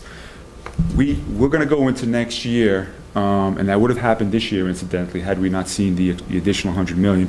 But we're going to go into next year, 2016, in April and May, when we want to start work with nothing to start work with. So we'll go into April, May, June, and then hopefully in July, money becomes available, both locally and at the state level. If we have some money, we typically want to carry some money over so that when we go into 2016, those roads that we have to prepare for paving are ready to go. Otherwise, when you're thinking construction scheduling, there's an exponential effect on the schedule when you wait till after July 1st to start something. So this is actually probably the most significant thing that Roger's done in the department, because what it's done is it's been able to keep us paving on a consistent basis so we're not caught in a trap on July 1. When the money gets released, it's like a cattle call. Every single one of these contractors gets called, and it's like we're begging to get on the list. So just like when Randy went out and rented all of the tree trimming equipments for the storms 2 days before the storms hit, and the other towns had to struggle to find that, and we kept our power up. And these are the advanced planning these guys are doing, and I just wanted to point that out for you guys because I think it's important. Yeah, so I mean, I think you'll find, I hope you've noticed that, and a lot of this credit goes to Harry, of course, as well, and that come September 1st, we want to wind down. School's starting, we want to get off your roads. We were successful for the most part doing that last year. Union Street, we wrapped up. The contractor kind of showed up later than we had hoped, but we're winding down. When you see communities out there paving in November and December, you don't want that. First of all, It's not good. No, it impacts the quality of the road, and Ted's exactly right. I'm glad he brought it up. It is 100% a cattle call, and scheduling becomes the busiest time for road work is November, October, and November. And you might say, well, that doesn't, believe me, I know, I've worked for, that's the busiest time of the year, and we want to be done, or ostensibly done, by that time. So just getting back to this, we're proposing to carry over 316. That's not a hard and fast number per se, but we know that when we get too far below that, it really starts to impede being ready, as Ted described. And then below that, we've just listed what the cost of that those alternate roads would be, which was 491, not 1,000 million. And then certainly the temporary road, that temporary sort of approach we talked about, that one location in town would run about 68 million. So a total potential shortfall of what we're characterizing as sort of the worst. You know, again, when we say worse, if you don't live on these streets and you're not happy with the road, we're not suggesting your road is perfect, but these are the roads that, you know, we would look at and say, you know, this is where we're a little bit short. So I'd ask Roger also to look at this, because I know the board was interested in trying to expand the road paving budget and the budget process. And so he's sort of giving me the bogey. I mean, I now know that we need about another $500,000 in there if we want to try to keep going a little heavier. And so, you know, if I bump into the governor, I know what to ask for. I know you're on a couple committees there, you can do the same thing. But when we look at the budget and I tell you that we're asking for another $200,000 or $300,000, and we can talk about pulling it back or not, that's where that's going, right there. And that's what we're missing if we can't get to that. Or, you know, we can if we have that extra funding available. And I know Roger hit on the point about the July funding, because the policy committee that I sit on gets input from people like Roger. And the biggest complaint and the biggest pushback, whether it's a small town out west or whether it's a big town, we need the money sooner. So this year, they got us more money because the governor released the money very quickly, and then the pothole fixes. And the push this year is going to be trying to move that July back to like April, which would be ideal. At least you'd know what you were dealing with. Or, God forbid, there were a 10-year transportation bond bill would sort of indicate for us over the next 10 years with some sort of index tied into inflation, those charts that I indicated above, where they could say, hey, we know that asphalt's gone up 10%, the diesel fuels have gone up 10%, labor's gone up 3%, and you know, over 10 years you can expect, based on those indices, to have X, Y, and Z available to you. But it's really, unfortunately, I mean, we thank the governor for releasing the money that he did, but it's a real reactive approach to funding road work, which is difficult enough in a volatile climate. So, quick question. So, in the carryover amount, and you spoke why it makes sense to have some money available because we want to have continuity. Is that the rub? Is it how much do you carry over, and how much do you try to repair some of these roads that are in such tough shape? And is there a way to, I mean, do you have to make a decision one way or the other, or is there? Did you imagine? I mean, no. I think what we have to do is we have to look at next year's road building budget and get a sense of how much money we think that budget's going to cost. We know Roger knows what he can do in April, May, because he schedules the roads out. And essentially what he's trying to do is hold back enough money so he can do the work in April and May and June, because he knows the money from the state's not going to come till July 1. So that's really, obviously there's a decision part of it, but it's less decision really, because you know, you can go back to the list that he has for 16, for example, that he'll start on. He'll know, okay, I got to be here, here, and here. Now, between now and the fall, some of those roads are going to come off, because some of those roads are going to come on. The gas company's going to come to them and say, yeah, we're not going to be able to do that road. Or they're going to have a leak and they're going to want to do something else. And you might shift, or the water company might have a main break or sewer or something. So it'll always be fluctuating a little bit. But by and large, I think what Roger's doing every year is, and you should confirm, Roger, is that he's trying to figure out what I need in April, May, and June. Right, so, and maybe it's the fiscal year thing that might be, give me some pause. So what we're hoping to get to do over the summer, which is 15 into 16, is the roads that are on the list. We have funding for those, but some may come off. But we're hoping to hold some money back so that in fiscal 16, April, May, we may be able to do some additional roads or to do some temporary. Do the roads that we're supposed to be doing. Still on that 15 list. Well, no, we'll be on the 16 at that point. Oh, yeah, that's we what will have done 15, and now we'll be on Okay. 16. So when you look at 16's list, I get it. you know, there's, you know, what, 10, 12 roads. We're going to do a couple in April, a couple in May, a couple in June. But if we're like most of the other communities that don't save the money ahead of time, then we're doing nothing April, May, and June. And that's also a little inefficient on the labor side for us, too. Okay. But some of the roads on the alternate list are not necessarily on the 16 list. Right. So a couple of them are, like Witten, Howe, but yeah, it does get a little confusing in the sense that, so we have the fiscal year, then we have the construction season. We have two fiscal sort of points within the construction season, but you're right, I mean, we're carrying over a certain amount of money from the prior, or the current, in that case would be 2016 fiscal year, to do work in the spring of 2016. And when you do go out and talk to your colleagues at meetings, regional meetings, et cetera, you'll find that we do it slightly different. Other towns are doing it the way we do it, but this holdover is allowing us to work in April, May, and June when a lot of the communities can't work because they haven't saved any money. I get So it. it gives us access to the contractors, it gives us access to the material, probably gives us better pricing too, to some extent, because they know that they're going to get the work done from us. I really feel for the communities out in the western part of the state, because I always thought we should get more money, and then you sit at some of these meetings and you become very quiet when some of the small communities only get less than $100,000 a year, so they have to save up over 2 or 3 years to even do one road. Now, granted, they don't have as many as we do, but still, they have to save, where we're lucky that we can do, and this is very well managed. And I know it sometimes is a little difficult with the utility issue, but that work has been so beneficial to us, because not only just the common sense part about not ripping up the road, but they have a part of their budget that includes an asphalt repair that you're able to utilize to spread to do more road. Yeah, so what we've entered into, we work with the utility companies a couple of years ago, 3 or 4 years ago, where we enter into a profit-sharing sort of approach, so that if they're in there doing if they've got to replace a main, they've got a certain level of work that they've got to do in order to replace the main with respect to the restoration. So that level is here, there's more asphalt, there's at an added cost, sometimes a mill and inlay. So if we're going to go in and rip the road up anyway, and we know they're going to be there the year before, and we're going to be there the next year, and we know that the temporary patch is going to work, they give us the difference in cost.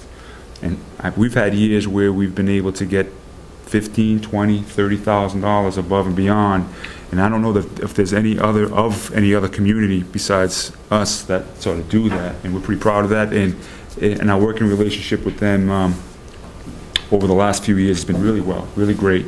But we're able to enter into this sort of cost-sharing initiative that's worked out well for us. Good. Just about the end, but here's the list of 2016 and 2017. If you're wondering why one list is longer than the other, it really is dependent on the type of construction that we're doing. Sort of is just analogous to the fact that, you know, you can do more roads with a maintenance program and less roads with a reconstruction program. Same thing here, and these lists are fluid. If more money becomes available, like happened this year, we're going to add, or you know, whether locally or statewide, we're going to add roads to this list. So we're going to post this presentation on the town website. And I also wanted to put this in the slide as well. We're pretty proud of how we sort of communicate to the residents and how we notify them of impending work.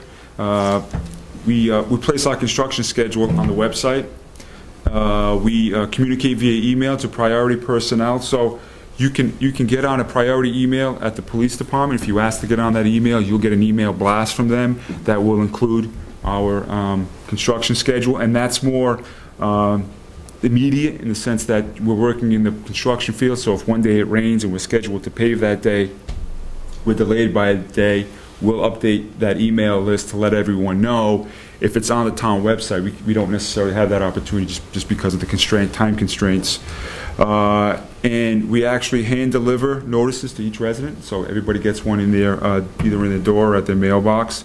We post as close as we can in the local newspaper, and we've begun to use social media for notifications as it relates to our road construction plan. I think we've had a lot of success over the years in, Twitter.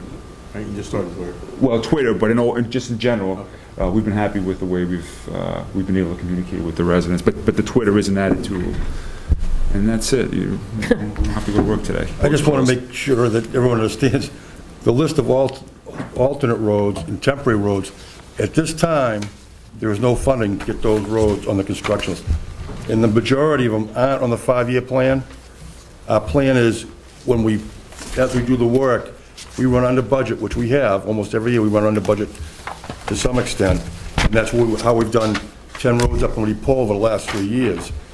These roads won't fall in the 5-year construction plan until probably the 6th year or the 7th year, where they fall in, because those years are already committed for the amount of money we feel that will be allocated for those years. So, and these are the roads, like I say, that we've received the most calls on, saying they'd like to see something done. So, unless we have money to do these roads. But there's a recognition that if they require maintenance, to defer that gradually trends it down into the reclamation status that you talked Right, if about, these get deferred, right now they're listed down as a level and seal. That's right. With some minor, preparation for them. But if they do keep on failing as they are right now, it's starting to fail rapidly, they would fall in the reconstruction, reclaim and repave. And Winter has not been kind. No. well, that's the life we live up here in the Northeast. I have a question. Sure. Are there any innovations with respect to the materials used? I know you've talked about that micro seal, and I have a layman's understanding on what that is, but Micro seal is a principal road surface for the Autobahn in Germany. It was introduced in this country probably 15, 20 years ago. It's more of a brittle road surface as opposed to a flexible road surface like maybe hot mix asphalt may be considered. is that put on a new roadway, Harry? Yeah, we'll put it on, after we reclaim a road, you put binder down, it's a coarser mix. We'll put it on top of that. It's a wear-in service that we use exclusively on all our road jobs now. We're saving probably 35% on a dollar using this product. It doesn't ripple like you notice on Main Street. You head into Cushion Street, head into High Street, your car's rippling like this. That's a hot mix asphalt that's... it's not a compaction issue? No, it's basically, Roger probably answer better than I can, but they've changed the formula for the hot mix asphalt over the last 15, 20 years. And you can get that, coming off the highway, you get it with the sun beats on it. It never really sets up properly for, 3 or 4 years down the road.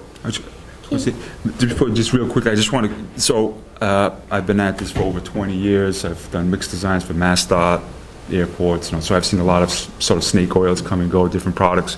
But with respect to the microsurfacing, Harry's the one that actually, just to give him credit, said, let's try this product. And we're finding a lot of our neighbor communities coming to us and sort of looking at the product. If you're wondering what it looks like, if you sort of look right out the window, Central Street is one location, and a lot of these locations where you're sort of teetering on maintenance versus reconstruction, and you think there's no way that this product is going to work, and I don't have stock in the company, but it's been very successful for us, and so in addition to the cost, It provides the longevity that we want. So from cost, benefit, longevity, the quality, everything's really worked out well, and we're able to sort of do a lot more work because of Mr. Sylvester's idea to apply this in this certain manner. Crack seal level, and micros worked out really great. Can you, while you're on that, can you talk about reclamation and how that works in the two different kinds to use? Go ahead. To use on the roads. So reclamation entails the use of a reclaimer, where it's a large piece of machinery, very large, makes a lot of noise, and ostensibly what it does is it pulverizes and crushes the existing asphalt layer with the soil subbase, and enhances the soil subbase in many cases. And what that does is it avoids the need of physically excavating the asphalt with an excavator, and what you're left with is a good structural sound subbase. And in the roads where you see reclaim, that's what we're doing. As long as we know that the subbase is in decent shape. And where there's questions about that, Harry goes out, another one of his great ideas, where he puts in the under drains that helps drain the roads. He did that up at Governor Long and Otis Hill, yeah. Otis Hill, Clay Drumlin, and we inspected that this year, and the roads still look superb even after a winter like this year. Is it under the roadway or is it within the right-of-way? It's in the gutter lines, okay, just under the roadway, so it dries what might be a soil. It'd be more, so ideally you rip out the soil and you replace it with perfect gravel. Well, when you don't have that, more efficient way, less expensive way to do that is to put these under drains on either side of the road, so you're able to work with the material that's in place and still achieve the permeability that you need in the soils, sort of that when we get a winter like this, when you're holding moisture, the moisture expands, the pavement lifts, and it cracks.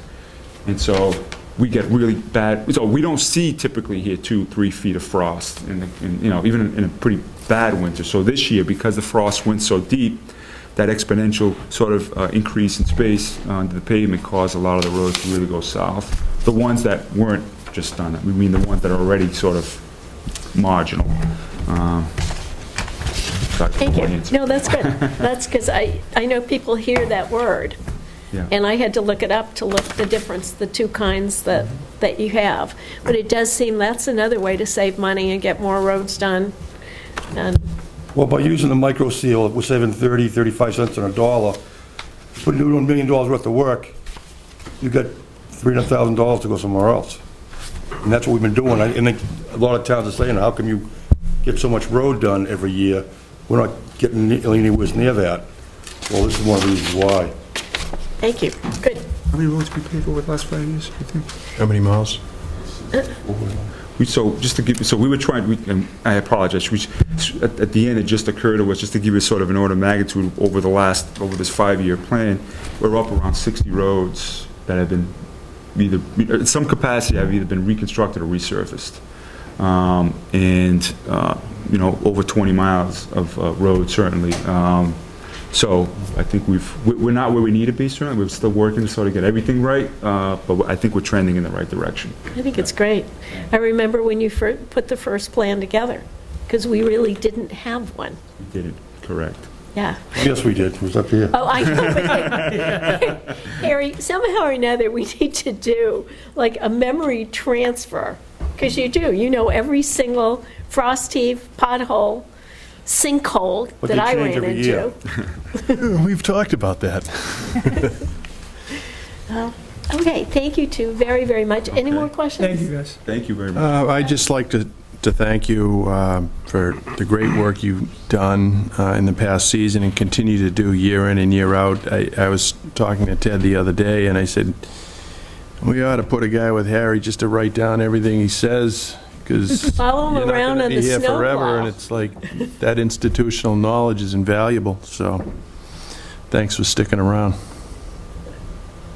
Appreciate it. So when are you going to write it all down? There's a lot of stuff written down, believe me. Well, I think this 5-year plan is a lot of that stuff being written down, so. Right.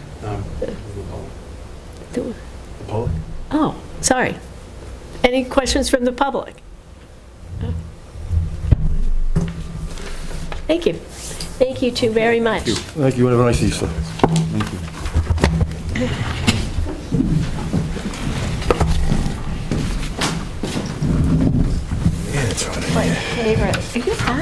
it's Yeah, Ted, yeah, I said below that the- now twice. Good night. Night. Wrong switch. Sorry, did I just turn a light off in this company? you turned the on-air sign on outside. Okay, on Idea. 26 Summer Street, we have Bless you. Bless you, dear.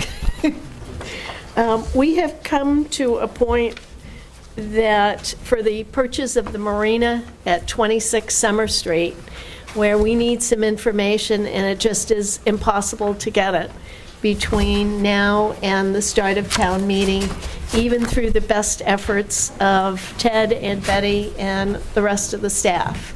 So I'm going to read something that will give people an idea of what, on a go-forward basis. Since we signed the warrant last week, we cannot withdraw the article. And this is the second best thing.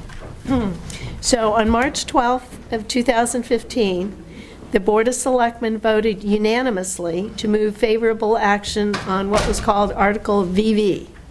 And Article VV is the purchase of 26 Summer Street, the largest privately owned parcel on the harbor. At that time, we had expectations that certain material essential to the acquisition would be available in time for the due diligence required. The material is not yet available. Consequently, we would propose to the advisory committee that the matter be referred back to the Board of Selectmen for further study. While the Board of Selectmen remains favorably disposed towards the acquisition, assuming a favorable price and favorable terms, we do not yet have or expect to have in time for town meeting certain necessary information, including an independent appraisal. And the advisory committee is going to vote on this, I believe, on the 9th? Yeah. April 16th. Here. Okay. The 9th, they're going to hear it, and the 16th, they're going to vote it. Okay. I still don't think we can get anything done. Mr. Healy? I think the statement you made sums it up. I'm thankful that you acknowledged the hard efforts made by Ted and Betty to make this happen. We realized that it came in late. And like anything else, if it goes in half-boiled, We don't want we'd that. run into problems, so we're going to step back, we're going to do it right. It's unfortunate real estate deals don't follow our calendar. You know, we just reacted to what we had and did our best. Mr. G? I would just say, I think I made it clear that ultimately I wanted the people in town to voice their opinion at town meeting as to whether they wanted it. I think it was better to have options than not. So this is just part of the process, and so I don't necessarily look at it as a setback per se, but just being prudent and just being efficient and careful. So if folks on either side of the issue, you know, we're hoping to get some type of finality. It's just the way the system works, and we're just doing our best to make sure that we get all the bases covered before anything can happen. Very good. Ted, do you want to add anything since? No, I think actually, Paul, you said it very well. It's just we need a little more time, and we just didn't have it. So thankfully, we're here, and hopefully they'll be here, and we can get back to it. Hope so. Okay, matters not anticipated within 48 hours?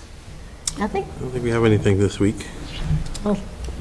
And appointments, we did Bill Friend. I think that was that. Selectmen and town administrator reports.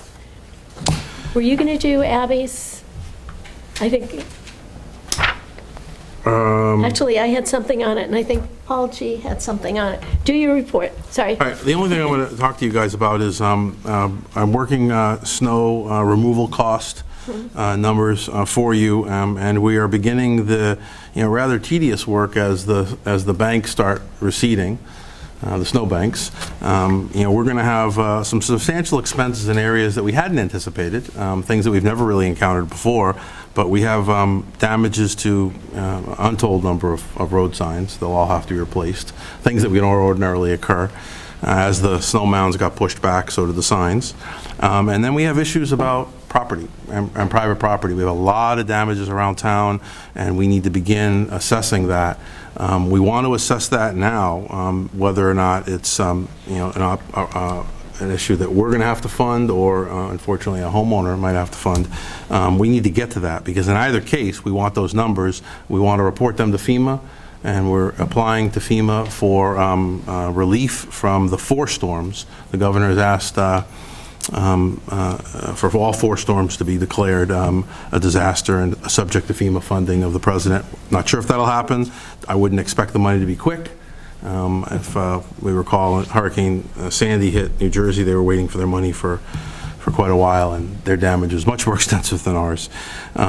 So that's going to take a little bit more time, probably the better part of April, for us to go through, because it is a rather tedious process, as expected, then compared to just adding up the snow removal bills and the cost of contractors and equipment and salt and sand, et cetera, like that. Now we actually have to go out and get estimates for repair of the damage and see what was done.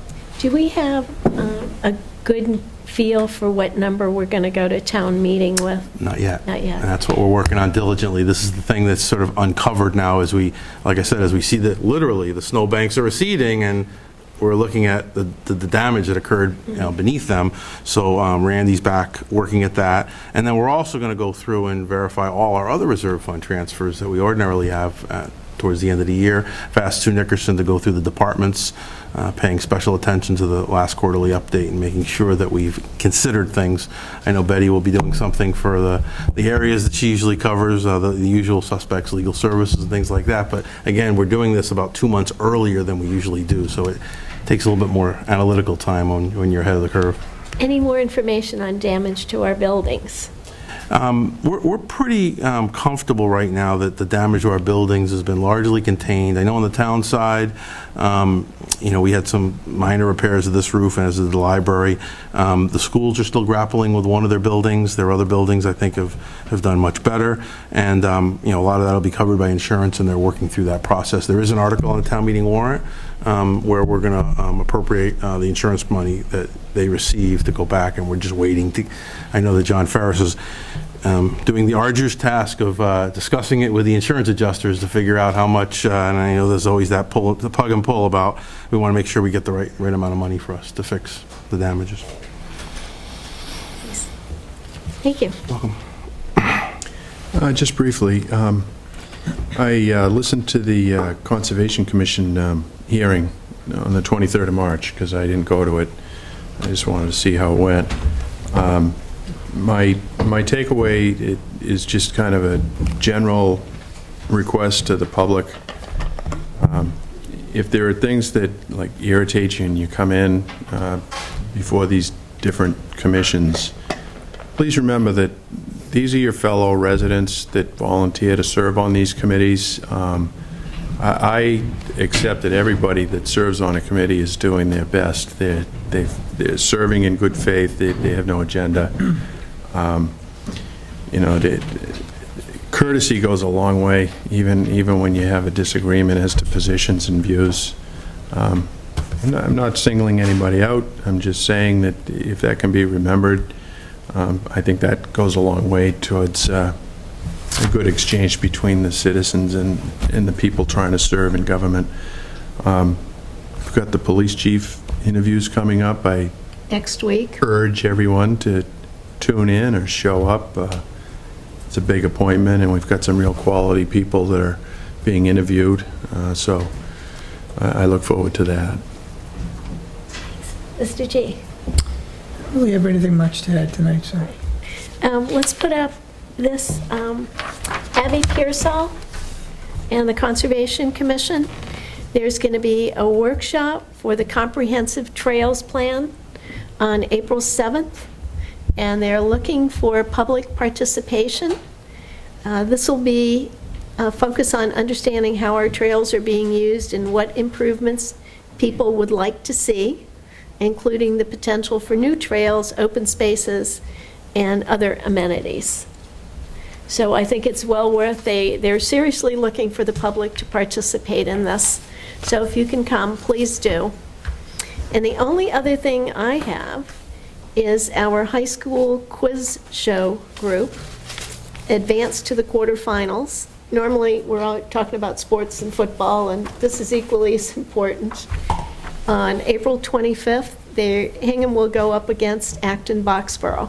And if you do get a chance, it was amazing to watch, and you can pick it up on YouTube just by Googling it, Hingham and Oliver Ames.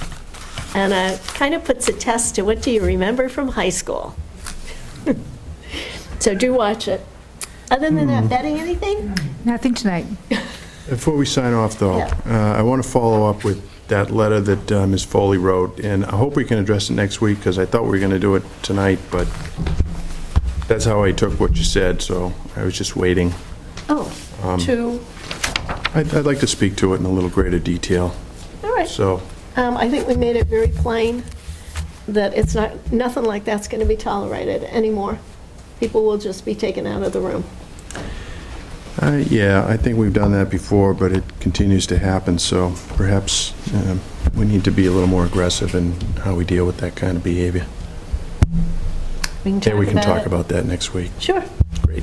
No problem. Great. I'll take a motion. To adjourn. Second. Aye. All in favor? Aye. Wait till it's called for. Good night, folks. See you next week.